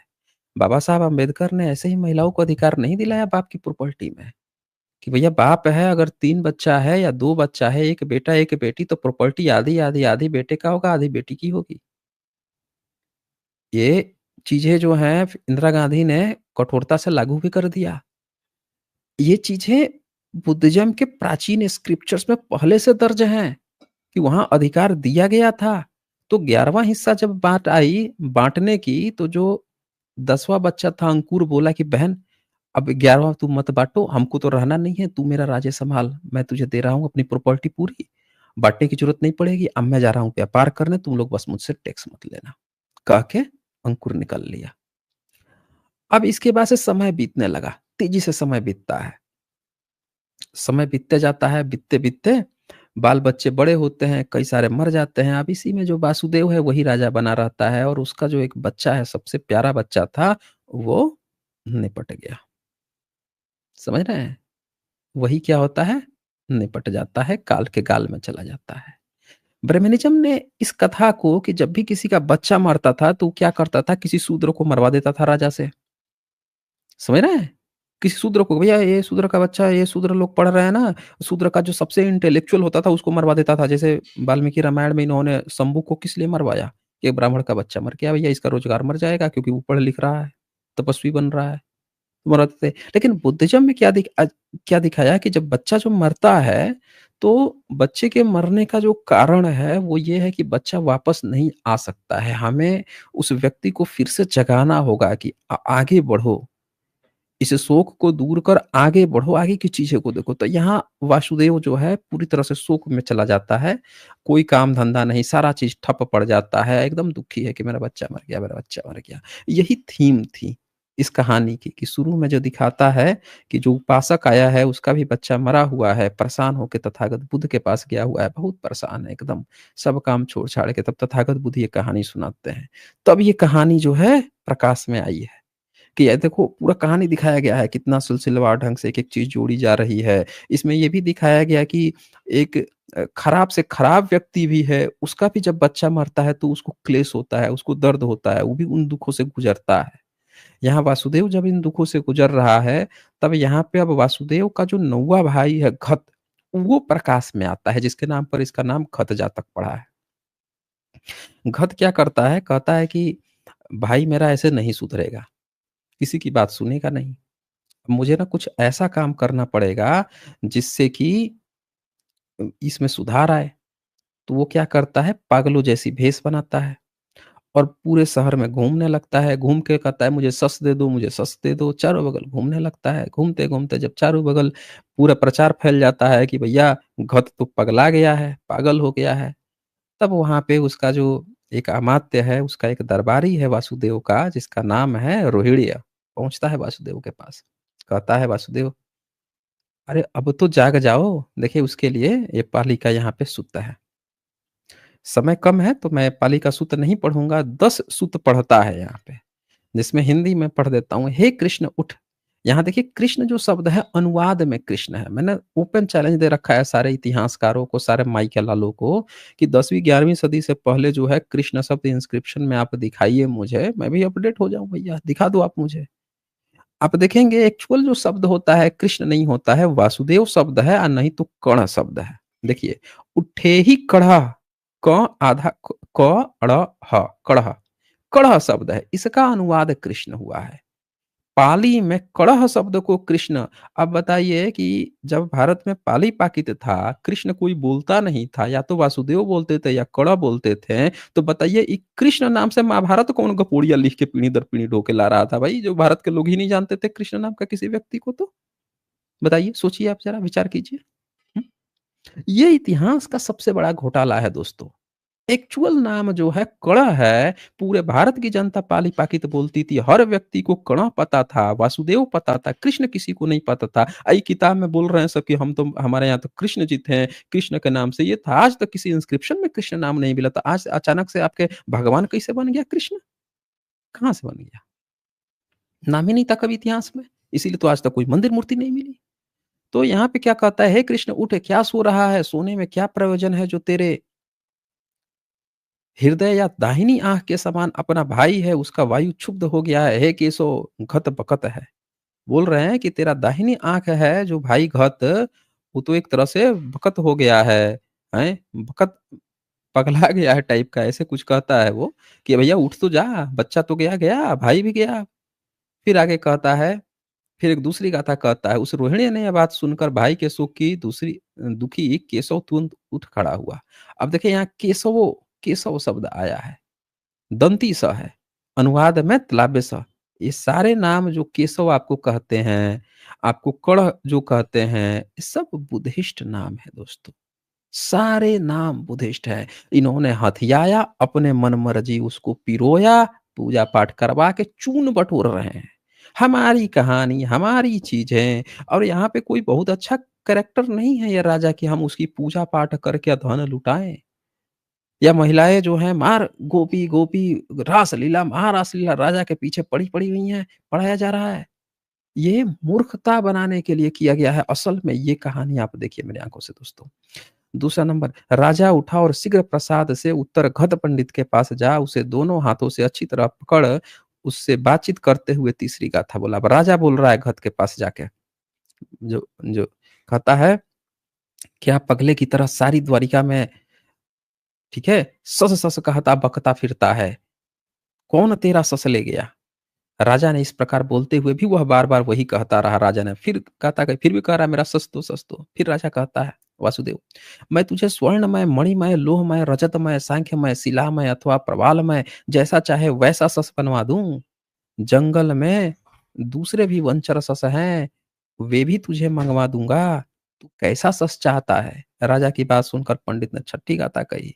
अब घत फिर से घत कहता है, ये जो पृथ्वी पर सस है ये मुझे नहीं चाहिए। हे केशव, मैं वह सस चाहता हूँ जो सस चंद्रमा से है, मुझे वह उतरवा दे। राजा उसकी बात सुन दुखी हुआ, निश्चय से मेरा भाई पगला गया। उसने 7वीं गाथा कही। 7 नंबर, हे भाई, तू अपने प्रिय प्राण गंधाएगा? तू जो इच्छा करने योग्य नहीं है उसको इच्छा करता है, तू चंद्रमा से सस चाहता है। 8वां, गध पंडित ने राजा की बात सुनकर स्थिर हो, भाई तू यह जानते हुए कि चंद्रमा से सस मिलने की इच्छा करने न मिलने से मरना होता है, मिलने से मरना होता है, किस प्रकार मृत प्रीति के लिए चिंता करता है, पूछते हुए 8वीं गाथा कही। अब यहाँ पे वो पकड़ लिया, जब बोला ना कि हमें चंद्रमा वाला सस चाहिए, बोला कि चंद्रमा वाला सस कैसे मिलेगा, तो तब ये दुखती नस को पकड़ लिया कि भैया तुम्हारा भी जो पुत्र मरा हुआ है तब काहे उसकी चिंता कर रहे हो, जब चंद्रमा के सस नहीं दे पाओगे तो। 8वां कहता है, हे कड़ह एवं अच्छे कड़ह, यानी हे कृष्ण, यदि इतना ज्ञान है कि दूसरे को उपदेश देता है तो तू आज भी मेरे मरे हुए पुत्र की क्यों चिंता करता है। इस प्रकार उसने बाजार के बीच में खड़े खड़े, भाई मैं तो ऐसी चीज चाहता हूं जो दिखाई तो देती है। देखिए बाजार के बीच बीच में खड़े खड़े भाई, आप अगर इसको ध्यान से देखेंगे तो आज की जो भागवत गीता का इन्होंने प्लॉट लिखा है, दरअसल यहीं से उठा के लिखा है पूरा, कि 2 भाई के बीच में आपस में बात चल रही है। घत बोधिसत्व है, वासुदेव है। बात किस चीज़ की चल रही है? तो बेटा का शोक है, उसके शोक को तोड़ना चाहता है कि तेरा बेटा मर गया है, तू राजपाट छोड़ के क्या कर रहा है? इन्होंने इस प्लॉट को उठा के क्या कैरेक्टर किया, घत बोधिसत्व था तो रिप्लेस कर दिया। अर्जुन जो दूसरा इनका भाई था, 7वां भाई, उसको उठा के फिट किया, लड़ाई के मैदान में फिट करके बैठा दिया। ले भैया अर्जुन लड़ाई नहीं कर रहा है, राजपाट छोड़ दिया है, तो अब वासुदेव उसको उपदेश दे रहा है, भैया मैं तो अवतार हूँ, सब मर चुके हैं, तू मार दे, जिंदा काट दे, कूट दे, ये कर दे, वो कर दे। पूरा प्लॉट इन्होंने बुद्धिज़्म की इस जातक कथा के ये बीच में जो संवाद चल रहा है, इसी प्लॉट पर उठा के इन्होंने चेप दिया। इसीलिए महाभारत में भागवत गीता जो है फिट नहीं बैठती। जहाँ पे चेपा गया है, पता चलता है लड़ाई तो 10 दिन पहले से शुरू हो गई थी, बीच में लाके किसी ने चेप दिया, ज़बरदस्ती। पकड़ में आ जाती है पूरा का पूरा प्लॉट। आप इतिहास की बारीकी में घुसेंगे ना, एक-एक इनकी ना नब्ज़ पकड़ लेंगे। कहाँ से इनकी बुद्धि चलती थी या कहाँ तक गई। असल में तथागत बुद्ध ने इसीलिए तो कहा था ना, सारे दुखों की जड़ अज्ञानता है। जब तक आप नहीं पढ़े हैं, जब तक इतिहास में नहीं घुसे हैं, जब तक बुद्धिज़्म के सारे स्क्रिप्चर नहीं खंगाले हैं, तब तक आप इनकी नस नहीं पकड़ सकते। समझ रहे हैं ना? और वो धूर्त मूर्ख जो आके हमको बताते हैं कि सिर्फ़ ब्राह्मणिज़्म को एक्सपोज़ करो, बुद्धिज़्म के स्क्रिप्चर की बात करने की ज़रूरत नहीं है। दरअसल वो यही तो छुपाना चाहते हैं कि असल एक्चुअल कहानी पब्लिक को ना पता चल जाए। ब्राह्मणिज़्म तो डिबंक हो, लेकिन एक्चुअल था क्या, वो लोगों के सामने ना आ जाए। ये जो भी जिसको इस बात का दर्द है, वो भी आपका सबसे बड़े दुश्मनों में से एक है, याद रखिएगा। तो यहाँ पे अब 8वाँ ये आ जाता है कि बीच में बड़े खड़े-खड़े दोनों भाई जो है बातचीत चल रही है, मैं तो ऐसी चीज़ चाहता हूँ जो दुखाई तो देती है, लेकिन तुम ऐसी चीज़ की चिंता करते हो जो दिखाई भी नहीं देती? यह धर्मोपदेश देते हुए फिर दो कथाएँ कही। कहते हैं कि मैं तो ऐसी चीज़ चाहता हूँ, चंद्रमा जैसा सस जो मुझे दिखाई तो दे रहा है ना कम से कम, तू तो ऐसी चीज़ चाह रहा है जो लौट ही नहीं सकता तेरा बच्चा। फिर ये 9वाँ 10वाँ 2 और बात, मेरा पैदा हुआ पुत्र न मरे, यह अलभ्य बात न मनुष्य को प्राप्त है, न देवताओं को प्राप्त है, यह अलभ्य बात तुम्हें कहाँ प्राप्त हो सकती है? हे कृष्ण, यानी हे कर्ण, जिस प्रेत की तू चिंता करता है, उसे न तो अब मंत्र बल से, न किसी जड़ी-बूटी रूपी औषध से और न धन से ही लाया जा सकता है। ये वहाँ पे बोलता है। अब यहाँ से राजा ने सुन तात ठीक कहा, मेरे शोक को दूर करने के लिए तूने ये सब किया। यह घट पंडित की प्रशंसा करते हुए 4 गाथाएँ कही। अब फिर से वासुदेव 4 गाथा उसे कहता है, उसका आँख खुल जाता है। कहता है, ऐसे पंडित अमात्य हो जैसे आज घट पंडित ने मेरा शोक दूर किया। कहता है ऐसे ही पंडित अमात्य होना चाहिए जैसे घट पंडित। पंडित शब्द इसीलिए लग गया विद्वान के लिए, राजा का भाई था फिर भी इसके लिए पंडित लगा क्योंकि विद्वान है। अंत में यह संबुद्ध गाथा है। अब आप सोचेंगे कि वासुदेव जो है इसको शूद्रों के साथ या यादवों के साथ या वैश्य वर्ग के साथ क्यों जोड़ा गया या वैश्य वर्ग के पुरुष स्त्रियाँ क्यों जुड़े हैं? कारण क्या है कि इसमें पूरा आप ध्यान से देखेंगे तो ये एक भाई व्यापारी है, दूसरा जो है आप देख सकते हैं कि इसमें वर्ण व्यवस्था का कोई ज़िक्र नहीं है, परिवर्तन का कोई ज़िक्र नहीं है, कोई भी ज्ञान-विज्ञान की बातें कर रहा है, ये सारी चीज़ें कंबाइंड है इसीलिए ब्राह्मणों ने कृष्ण को भर-भर के गालियाँ दी। आपको पता है ऐसी हालत हो गई है कि 10 अवतार में से कृष्ण को हटा के बलराम घुसेड़ देते ही है। ये भी काम किया इन्होंने। खैर, आगे कहते हैं जो प्रज्ञावान और करुण वाले होते हैं, वह इसी प्रकार शोक से निकाल लेते हैं जैसे घत पंडित ने ज्येष्ठ भाई का।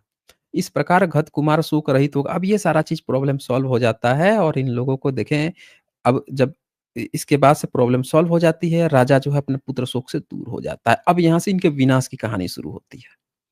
जो इन लोगों ने महाभारत में और सारे पुराणों में लिख रखा है। कृष्ण का जो कैरेक्टर इन्होंने लिखा है कि उसका घर कैसे परिवार बर्बाद हुआ, कौन श्राप दे दिया, ये दे दिया, वो दे दिया। असल में कहानी जो है यहाँ पे ये भी यहीं से कॉपी पेस्ट है। इसमें क्या होता है, अब सब जब सब चीज़ ठीक चलने लगा तो दसों भाई को एक दिन मज़ाक सूझा। क्या किए हैं सब सोचे हैं कि ये भंते जी जो है ना, कृष्ण द्वैपायन भंते व्यास जो हैं, ये तो बड़ा ज्ञानी भंते जी हैं, चलो भंते जी को परेशान किया जाए। भंते जी को लोग कहते हैं कि भंते जी ये द्वारिका हम लोग को द्वारवती दिलवा दिए हैं, भंते जी को बहुत भविष्य देख लेते हैं, ये करोगे तो ये हो जाएगा। चलो इनका दिव्य चक्षु जो है, इनका आज हम लोग पोल खोलते हैं। तो क्या किए सब कि अपने एक नया राजकुमार जो था उसको लाए, पेट पर तकिया-वकिया बाँध दिए बाँध के शकल सूरत लड़की जैसा बना दिए, बाल-वाल लगा दिए, कपड़े-वपड़े ओढ़ा-ओढ़ा के ले गए उसके पास, भंते जी के पास, व्यास भंते जी के पास, कृष्ण द्वैपायन के पास। जाके कहें कि भंते जी बताइए ना ये गड़बड़ी जो है कब बच्चे जनेगी? तो बोलते हैं 7 दिन बाद एक लकड़ी को जनेगी। तो भड़क जाते सब और कहते हैं और वो जो जनेगी ना, वो जान गए, पहचान गए वो कि बदमाशी कर रहे हैं सब, घमंड हो गया है इन सबको। जिस तरह से सत्ता पाए हैं, उसी चीज़ का घमंड है, मेहनत से पाए नहीं हैं। तो कह देते हैं साथ में कि 7 दिन बाद लकड़ी जनेगी और वो लकड़ी जो है, वही लकड़ी का टुकड़ा जो है, तुम लोगों का विनाश कर देगा। पूरा वासुदेव कुल का विनाश करेगा। अब ये क्या करते हैं सब, भड़क जाते हैं कि अरे देखो झूठ बोल रहा था, ये कर रहा था, इसी पर तुम लोग कहते हो दिव्य चक्षु है, देखो इसको तो पता ही नहीं है कि लड़का जो है कह रहा है लड़का वो जनेगा, ये जनेगा। अब क्या करते हैं उसको कि मार डालते हैं सब, ठीक है? देखिए, पुरुष जना नहीं करते, उन्होंने उसे तात की रस्सी से वहीं जान से मार डाला। ताँत का रस्सी लिए सब, बाँध दिए गले-वले में और उसको मार दिए सब। भंते जी को मार डाले सब ये। अब भंते को कोई मार दे या ज़िंदा बच जाए, हुँ? तो इसमें ये भी दिखाया गया है कि आपका जो स्वभाव है, आप कितना भी जिस तरह से आप हासिल किए हैं, वो स्वभाव जल्दी छूटता नहीं है। इनका भी स्वभाव छूटा नहीं। ये फाइनली जो है अपना विनाश लिख लिए। तो मार दिए भंते जी को मार दिए, उसके बाद से बुला के वासुदेव बुलाया, पूछा कि भैया तुम लोग काहे मार दिए उसको? हैं? तपस्वी को भंते जी जो थे उनको काहे मार दिए? तो ये सब हाल उसने डर के मारे उस पर पहरा बिठा दिया। अब बोला कि यार ये वासुदेव समझ गया कि यार भंते जी कहे हैं, ये इन्हीं के कहने से तो हमको सत्ता मिली थी। अब ऐसा किए हैं सब तो कुछ तो गड़बड़ हो जाएगा। तो कहा कि ये काम करो, ये जो लड़का जिसको ले गए थे ना 7 दिन तक पहरा बैठाओ, 7 दिन बोले ना 7 दिन तक। अब इसी को उठा के इन्होंने ना परीक्षित वाला कहानी पूरा रचा-बसा है, समझेंगे? तो कि उसको भी कह दिया कि तुमको साँप काट लेगा, इसके बाद से कलयुग आएगा, तुम ये करेगा, मतलब चीज़ें आप देखेंगे तो सारी बारीकियाँ मिलेंगी। अब यहाँ पे 7 दिन तक पहरा बैठा लिया, पहरा बिठाया तो 7 दिन बीता, आज तकिया-वकिया बाँधे थे लो, जा किए थे लो, एक लकड़ी जो है, एक लकड़ी को उसके कोख से निकली हुई एक लकड़ी को जलवा कर और उसका राख जो है नदी में फेंकवा दिए।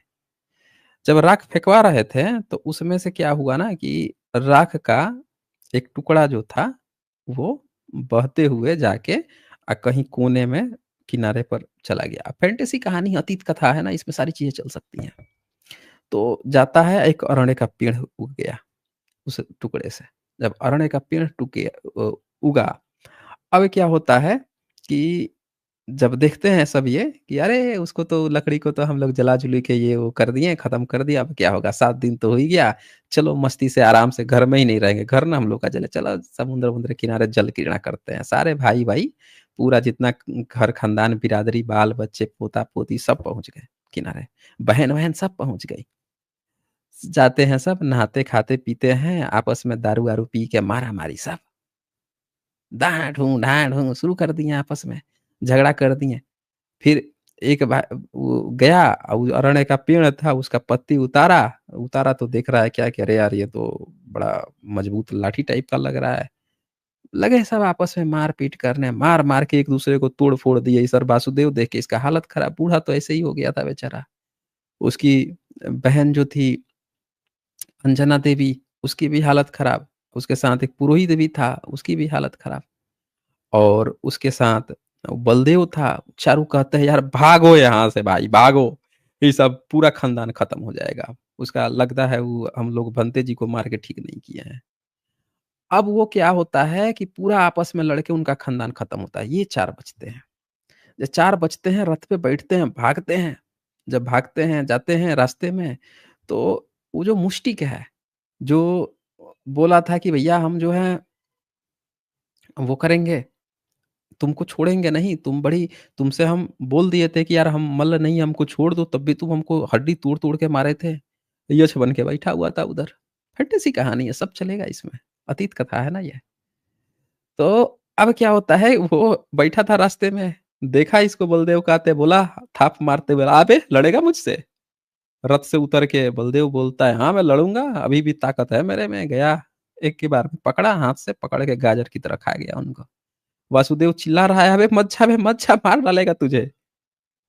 पकड़ के खा लिया है। मतलब इसमें दिखाया जा रहा है कि आपने जैसी शुरुआत की है ना, जो आपका कर्म है ना, वो आपके फल जो हैं मिल रहे हैं। आपने सही रास्ते से, आपने बड़े शॉर्टकट से ऊँचाइयाँ पकड़ी थी। आप अगर मेहनत से एक-एक पल मेहनत से बढ़े होते हैं, सदाचार से बढ़े होते तो अलग बात है। इनकी कहानी को ये इस तरह से दिखाने का ही मतलब ये था कि इन्होंने बड़े शॉर्टकट तरीके से जो हासिल किया, चोरी, डकैती करते हुए, लूट-पाट करते हुए, तो उसी तरह से विनाश भी दिखाता है कि आप हमेशा इसके दम पर एक लंबे समय तक नहीं जी सकते अगर आप में सदाचार ना हो तो। अब वो उधर खत्म हो गया। अब इसके बाद से जब ये जाते हैं, पूरा रात भर भागते रहता है वासुदेव, अंजना देवी, पुरोहित भागते-भागते जब सूर्योदय होता है तो एक गाँव में पहुँचते हैं। गाँव में जब पहुँचते हैं, तो देखते हैं कि अब उसको भूख लगी रहती है और इसकी हालत खराब रहती है। कहता है वासुदेव कि एक काम करो अंजना, तुम और पुरोहित जाओ तुम लोग और वो लेके आओ, भोजन-वोजन लेके आओ, पका हुआ भोजन लेके आओ ताकि मैं खाऊँ। मेरा तो हालत खराब है, दोनों चले जाते हैं। और ये एक पेड़ के नीचे, यहाँ गाछ लिखा हुआ है, जो पाली के शब्द है उसमें गाछ कहते हैं पेड़ों को। गाछ के नीचे बैठ जाता है। उधर से एक जार जो है बहेलिया उ जा रहा होता है, देखता है कि यार हलचल हो रही है, लगता है कोनो सुअर है वहाँ पे। मार देता है, तीर चला देता है, जाता है पैर में लग जाता है। फिर उधर चिल्लाता है, "कौन मारा, कौन मारा?" वासुदेव उधर, अब उसको लगता है यार कुछ गड़बड़ कर दिया क्या मैंने? किसी और को मार दिया क्या? फिर जाता है नज़दीक, फिर उसका निकालता है बार-बार, फिर पट्टी-वट्टी बँधवाता है, बोलता है क्या नाम-वाम है, सब बोलता है, मेरा ये नाम है, जा रहा है। बोला कि देखिए इसमें तेरी गलती नहीं है। अब वो बुद्ध वाली जो कथा है ना कि बुद्ध की भी जब मृत्यु हुई थी, तो जिसने खाना खिलाया था तथागत ने कहा था इसका कोई दोष नहीं है। वही चीज़ यहाँ वासुदेव के मुँह से कहलवाया जाता है कि क्योंकि हैं तो बुद्धिस्ट के ही कैरेक्टर दिखाया जा रहा है ना, तो कहता है कि देखो मुझे बहुत पहले ही बताया गया था कि मेरी मृत्यु ऐसे ही होगी, तुम्हारी इसमें कोई गलती नहीं है, बिल्कुल भी मत डरो। ये ज़ख्म जो है ये ज़ख्म जो है इसको बाँध दो और बाँध के तुम आराम से वेट करो जो भी जाओ। अब वो ज़ख्म बाँध देता है, बाँध के वहाँ से चला जाता है। अब तेज पूरा उसको दर्द हो रहा है वासुदेव को, इतना तेज दर्द हो रहा है। अब आप देखिए कि यहाँ पे बुद्धिज़्म की इस कहानी को देखिए। अब बुद्धिज़्म की आप इस कहानी को देखिए और यही चीज़ आप महाभारत और पुराणों में देखिए। एक ईश्वर को दर्द होगा, तीर मारने से मर जाएगा। जो पूरा का पूरा जो है चक्र घूम-घूम के मारता था, काटता फिरता था। ये पूरा डिट्टो यहाँ से कॉपी किए गए हैं क्योंकि इसमें इंसान के उन पहलुओं को दिखाया गया है और उनकी कमजोरी वहाँ पे पकड़ ली जाती है जब अपना कैरेक्टर को सुपर पावर दे के फिर कमज़ोर करते हैं कहानी का, वहाँ पकड़ में आ जाते हैं ये कहाँ से कॉपी पेस्ट मारे हैं। तो वह तीव्र वेदना होती है, उसकी बहन जब लेके आती है अंजन देवी पुरोहित, तब वो कहता है कि यार मैं खा नहीं पाऊँगा। फिर उसके बाद से कहते हैं मैं मर जाऊँगा, फिर उसको सिखाता है कि तुम लोग कैसे अपना जीवन यापन करोगे। पुरोहित को कहता है कि तू ला तुझे कुछ मंत्र-वंत्र सिखा देता हूँ, इसी से तू अपना काम चलाना। अंजन देवी को बोलता है कि वो भी मर जाता है, पुरोहित भी मर जाता सब मर जाते हैं। सिर्फ़ एक अंजन देवी जो उसकी बहन रहती है, बड़ी बहन, वही बचती है। देखिए लिखा है, इस प्रकार अंजन देवी को छोड़ से सभी विनाश को प्राप्त हुए। तो शास्ता ने यह धर्म देश न ला उपासक इस प्रकार पुराने पंडितों की बात सुनकर पुत्र शोक छोड़ दिया। अब ये दिखाता है कि किस तरह से उसने पुत्र शोक छोड़ दिया था वासुदेव ने। और फिर वो बताते हैं कि अब ये जो कहानी हमने तुमको सुनाया है ना, इसमें जो रोहिणी था वो आनंद था। रोहिणी कौन था? जो जाके रोहिणी पहुँचा था, जो अमात्य था वासुदेव का, जो जाके कहता है वासुदेव से कि तेरा भाई जो है ना पगला गया है, घूम-घूम के सस-सस माँग रहा है पूरी दुनिया से। तो बोलते हैं कि वो रोहिण्या एक तरह से आनंद था और जो वासुदेव है वो सारीपुत्र था, ठीक है? सारीपुत्र और परिषद जो है, जो पूरी परिषद थी वो बुद्ध परिषद थी। घट पंडित तो मैं ही था, जो घट पंडित उपदेश देते हैं वासुदेव को जो नौवा भाई रहता है, ठीक है? तो ये इस तरह से आपका जातक कथा ये एक्चुअल में थी। अब आप समझ गए होंगे कि किस तरह से बुद्धिज़्म की इस कथा को ही उठा के इन लोगों ने पुराणों में जोड़-तोड़ के दैवीय पावरफुल बना के पूजा-पाठ क्योंकि जितना पावरफुल रहेगा, उतना ज़्यादा जो है लोग आके घुटने टेक देंगे, बड़ा पावरफुल लोग पावर से डरते हैं ना। जब उन्होंने अंग्रेज़ों को देखा, मुगलों का देखा पावर और डरने लग गए कि भैया ये इंसान होके इतना पावरफुल है, तो देवता और पावरफुल बनाओ, और पावरफुल बनाओ। तो इस तरह से आप देख लीजिए कि सारा चीज़ बुद्धिज़्म का और आज तक एक भी इतिहासकार कोई माइकल लाल नहीं पैदा हुआ जो बुद्धिज़्म से पहले का एक सिंगल सबूत दिखा सके कि किसी कृष्ण का बस कोई भी आता है मुँह खोलेगा शब्द गपोड़ देगा। सबूत पूछिएगा भाषा विज्ञान, अबे खाक भाषा विज्ञान में कौन-सा भाषा विज्ञान बे? कौन-सा भाषा विज्ञान? भाषा विज्ञान के लिए जिस समय आप भाषा को अंकित करोगे उस समय वो भाषा मिलनी चाहिए लिखित रूप से। मिलनी चाहिए कि नहीं ऐसे ही टाँग दोगे? हैं? कोई आपसे कह दे कि भैया दिल्ली से बैंगलोर जाओगे तो इतना किलोमीटर पड़ेगा। तो भैया दिल्ली से बैंगलोर जाओगे तो दिल्ली भी होनी ज़रूरी है। दिल्ली आप वर्तमान मान लीजिए, आप बैंगलोर को आप भविष्य वो पास्ट मान लीजिए। तो बताइए बैंगलोर होगा तभी ना दिल्ली से कोई बैंगलोर जाएगा। बैंगलोर होगा ही नहीं तो कहाँ से चला जाएगा बे? तो बोल रहा है भाषा विज्ञान, अबे भाषा विज्ञान तो एक लिखित तो सबूत दिखा दे, कहाँ पे 5000 साल पहले संस्कृत लिखा मिल गया, कौन-सी लिपि में मिल गया? 2000 साल पहले, 2500 साल पहले, बुद्ध से पहले कहाँ संस्कृत में लिखा हुआ क्या मिल गया?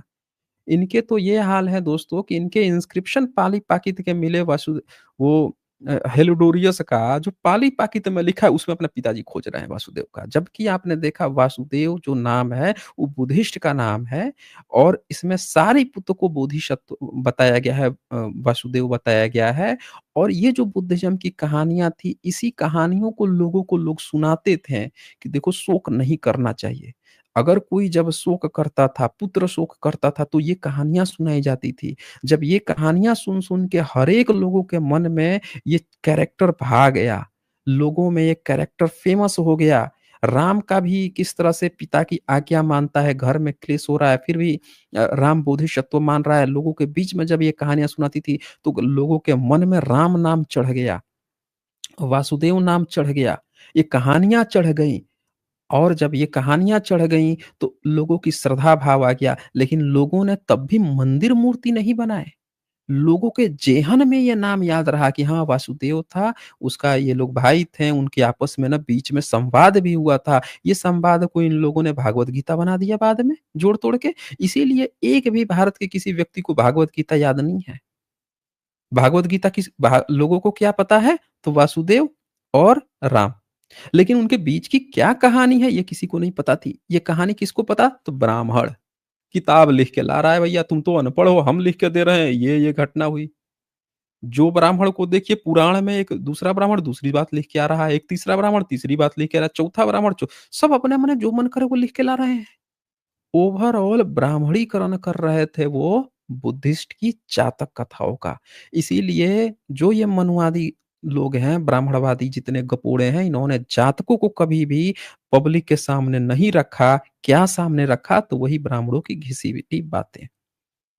तो दोस्तों, मैं सोचा था कि आप लोगों को पुरातत्व प्रमाण भी दिखाऊँगा, लेकिन पुरातत्व प्रमाण फिर कभी हम लोग दिखाएँगे, चूँकि आज का छोटा सेशन रहता है और हमारी रैशनल वर्ल्ड स्ट्रीम जो भी देखता रहा होगा, हमने बहुत सारे सबूत दिखा ही रखे हैं ऑलरेडी पुरातत्व के कि वो कैसे सारे के सारे बुद्धिज़्म के हैं और ये बुद्धिस्ट ही शिलालेखों को दिखा के बाप बता देते हैं अपना। अब बताइए किसी शिलालेख में वासुदेव शब्द लिख के आएगा, किसी भी शिलालेख में, तो क्या आप बता सकते हैं? अब मैं एग्ज़ाम्पल एक दिखा ही देता हूँ ये। अब ये देखिए, ये इंस्क्रिप्शन को दिखा के इन्होंने वासुदेव शंकरसन बता दिया, जो ईसा से 150 साल पहले का है। बताइए ये इसकी पोशाक आप देखिए, हाथ में तलवार लिया हुआ है। क्या आपने कहीं भी महाभारत में देखा कि कृष्ण जो है हाथ में तलवार लिया हो, ट्राइडेंट लिया हुआ हो, माथे पर इस तरह से छतरी लगाया हुआ हो? बताइए। ये ग्रीक की पोशाक है, ये अगाथा क्रिस्टी ने लगाया। ये हाथ में जो चक्र लिया है, ये धम्मचक्र है, 8 तिल्लियों वाला। और लिपि भी आप देख लीजिए, संस्कृत नहीं है। मतलब लिपि लिपि और भाषा, भाषा संस्कृत नहीं है। लिपि भी आप देख लीजिए, ये भी इनकी देवनागरी नहीं है। तो ये आप यहाँ ध्यान से आप देख सकते हैं कि ये ग्रीक थे जो भारत में बुद्धिस्ट बन के आ रहे थे, बुद्धिस्ट बन रहे थे। जैसे मीनांदर इस समय बुद्धिस्ट बन रहा था, ये सब हैं। लेकिन भारत के सारे इतिहासकारी कपोड़ियों ने इसको कृष्ण कह के पूरे भारत की जनता को मूर्ख बनाने की कोशिश की। हर एक व्यक्ति जिसको ये बताया गया कि ये कृष्ण है, वो मूर्ख बना, उसको मूर्ख बनाया गया। बताइए भारत के इतिहासकारों को सच बोलने में किधर से कौन-सा नाजुक अंग फट जाता है उनका सच बोल देने में? ये कहीं से भी कृष्ण लग रहा है, ईसा से 200 साल पहले? हाथ में धम्मचक्र पहने हुए, तलवार लिए हुए ग्रीक का। हुँ? फिर इसी तरह से ये देखिए पिपरावा बुद्धिस्ट वेस इंस्क्रिप्शन। इन्होंने आज की डेट में आपको भगवत गीता पकड़ा दी, भगवत पुराण पकड़ा दिया। पर आप जानते हैं ये पिपरावा बुद्धिस्ट वेस इंस्क्रिप्शन जो बुद्धा का जो बोन्स मिला, उस बोन्स का जो लोटा था टेराकोटा उस पर क्या लिखा था? ये देखिए इयम सलिल निधने बुधस भगवते शकियानाम। शकियान मतलब शाक्य, भगवते बुधस भगवते, बुद्ध को भगवत कहा गया। क्या इन्होंने कहीं आपको भगवत बुद्ध पकड़ाया? भगवत बुद्ध गीता पकड़ाया? नहीं, आपको क्या पढ़ाया? भगवद गीता। अरे भगवत तो बुद्ध का होता बुद्ध के साथ भगवत शब्द था ईसा से पहले। पुराने जितने इंस्क्रिप्शन मिले, ये तो एक ही इंस्क्रिप्शन दिखाया, एक दूसरा इंस्क्रिप्शन दिखाता हूँ, वैराट इंस्क्रिप्शन। इसमें तो 2-2 जगह तीसरी लाइन देखिए भगवता बुधेन तीसरे लाइन में। इसी तरह से आप अगर उसमें जाएँगे सात छठे लाइन में जाइए, यहाँ भी भगवता बुधेन लिखा हुआ है, एक ही इंस्क्रिप्शन में। तो सम्राट अशोक के जितने पुराने इंस्क्रिप्शन हैं, सब में भगवता बुधेन भगवत शब्द बुद्ध के लिए प्रयोग हुआ है। आज ये आपको पकड़ा रहे हैं भगवत गीता, भगवत पुराण किसके नाम पे? कृष्ण के नाम पे। बताइए किस तरह से इन्होंने न मेगास्थनीज को कृष्ण दिखा, न फाहियान को, न ह्वेनसांग को, न हेंचो को दिखा, किसी को नहीं दिखा। लेकिन इन लोगों ने आज की डेट में आपको क्या पकड़ा दिया? तो कृष्ण पकड़ा दिया, अब बुद्ध गायब हैं। जबकि इंस्क्रिप्शंस बता रहे हैं कि भगवत शब्द पाली का शब्द है और बुद्धिस्ट का शब्द है। अब इन्होंने एक और आपको मज़ाक दिखाता हूँ, इतिहासकारों का मज़ाक। कितना भारत का गपोड़ इतिहासकार है, ये बेसनगर का गरुणा पिलर इंस्क्रिप्शन है। ऑफ द टाइम ऑफ भागभद्रा, ये बुद्धिस्ट राजा भागभद्रा है, जिसके समय में ईसा से दूसरी से पहली सदी के बीच का ये इंस्क्रिप्शन है। लैंग्वेज देखिए, प्राकृत लैंग्वेज है। इसमें शब्द एक आया व देवस, तो उसके पहले दे, और फिर शब्द आया वा वस, बीच में सूदे। जो लिपिकार लोग हैं कहें कि यार मिट गया है तो सुदेव लगा दो, तो इससे क्या बन जाएगा? वासुदेव। अब बताइए, यहाँ वासुदेव लग गया, तो इस वासुदेव लगने से वासुदेव शब्द तब तक तो बुद्धिस्ट का था। तब तक तो बुद्धिज्म में वासुदेव तो बुद्धिस्ट का था। एक सारिपुत्र को कंपेयर किया गया है कि सारिपुत्र थे वासुदेव। इस पर लोगों की श्रद्धा थी। लोगों के बीच में जब लोग शोक में होते थे तो ये कथा कही जाती थी। घर-घर में आज ब्राह्मण कथावाचक बन के रामायण महाभारत गवा रहा है हर जगह पे, पुराण की कथाएँ गा रहा है, जबकि जातक कथाएँ घर-घर में कही जाती थी। तो लोग जिस वासुदेव को जानते थे, क्योंकि हर एक व्यक्ति जो है वासुदेव किसका है? पाली-प्राकृत का शब्द है। घर-घर में जातक कथाएँ कही जाती थी, हर जनता, कोई संस्कृत नहीं जानता था। तो हर एक जनता पाली-प्राकृत जानती थी और पाली-प्राकृत की कथाएँ कही जाती थीं, तो ये वासुदेव बुद्धिस्ट का था। इतिहासकार गम्पोड़ियों ने पारलौकिक इतिहास खड़ा करने की कोशिश की, कि भले ही प्राकृत में है, लेकिन यहाँ पे जो मिट गया है, अगर सुदेव लिख देते हैं तो शब्द बन जाएगा वासुदेव। तो अब ना ये वासुदेव को हमको विष्णु मान लेना चाहिए। मतलब आप देख रहे हैं? इनको अगर कहीं पे यूरिया मिल गया, पानी में यूरिया मिलाएँगे, थोड़ा व्हाइट दिख गया, तो चूँकि ये व्हाइट दिख रहा है, इसीलिए हमको इसको गाय का दूध मान लेना चाहिए। ये भारत का इतिहास है। इतिहासकार हैं, इनका आईक्यू लेवल देख लीजिए। ऐसे भारत का इतिहास लिखते हैं ये। तो इस तरह से फिर इसके बाद से एक दूसरा इंस्क्रिप्शन ये लेके आ गए महोदय लोग, ईसा से 50 साल पहले का, कि भैया देखो, अब हम ना संस्कृत में वासुदेव दिखाते हैं, अब तो आपको मानना ही पड़ेगा। तो एक दूसरा इंस्क्रिप्शन ये लेके आए हैं, वो भी दिखा देता हूँ। घोशांडी स्टोन इंस्क्रिप्शन, जिसका ओरिजिनल इंस्क्रिप्शन ही गायब है, मिट गया है, खत्म हो गया है। डुप्लीकेट बना के रखा है इन लोगों ने। और ये क्या बोलते हैं कि फर्स्ट सेंचुरी के अ, सेकंड हाफ का है, यानी कि ईसा से 50 साल पहले का। इसमें ये क्या लिखते हैं, तो ये देखिए भागवतेन, फिर से इसमें शब्द ये राग्या भागवतेन।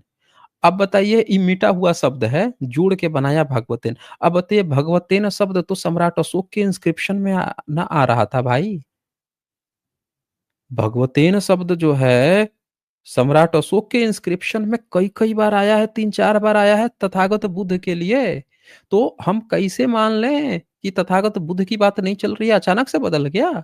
अच्छा, इसके बाद से गजायनेन, पूरे इनके किसी भी पुराने स्क्रिप्चर में गज शब्द है ही नहीं। गज शब्द बुद्धिज़्म का शब्द है दोस्तों। चाहे गजलक्ष्मी हो, भरहुत स्तूप में मिल रही हो, या बुद्धिस्ट का चाहे रामपुरवा का अभिलेख हो, सम्राट अशोक वहाँ गज का चित्र भी बनवाए हुए हैं। आप गज शब्द बुद्धिज़्म का, इस पर मैंने पूरी स्ट्रीम कर रखी हुई है। आगे लिखता है पराशरी पुत्रेण। अब पराशर शब्द जो है ये बुद्धिज़्म का है। बुद्धिस्ट में आप राजा हर्षवर्धन थे, उनकी बहन जिस महाविहार में बची हुई थी, उनको सब उठा के ले गया था शशांक तब, तो वो पूरा पराशरी पुत्रेण भिक्षु लोगों का वो महाविहार था, जहाँ पे थी वो महाविहार चलता था। तो हर्षचरित में लिखा हुआ है कि पराशरी पुत्रेण ये बुद्धिस्ट भिक्षु लोग होते हैं, सब देखिए। अब ये देखिए, यहाँ पे वर्तानेन अश्वमेध, ये मिटा हुआ शब्द है, नहीं है। जी ना, फिर यहाँ पे भगवद शब्द आया, यहाँ पे देखिए बुद्धिस्ट का शब्द है।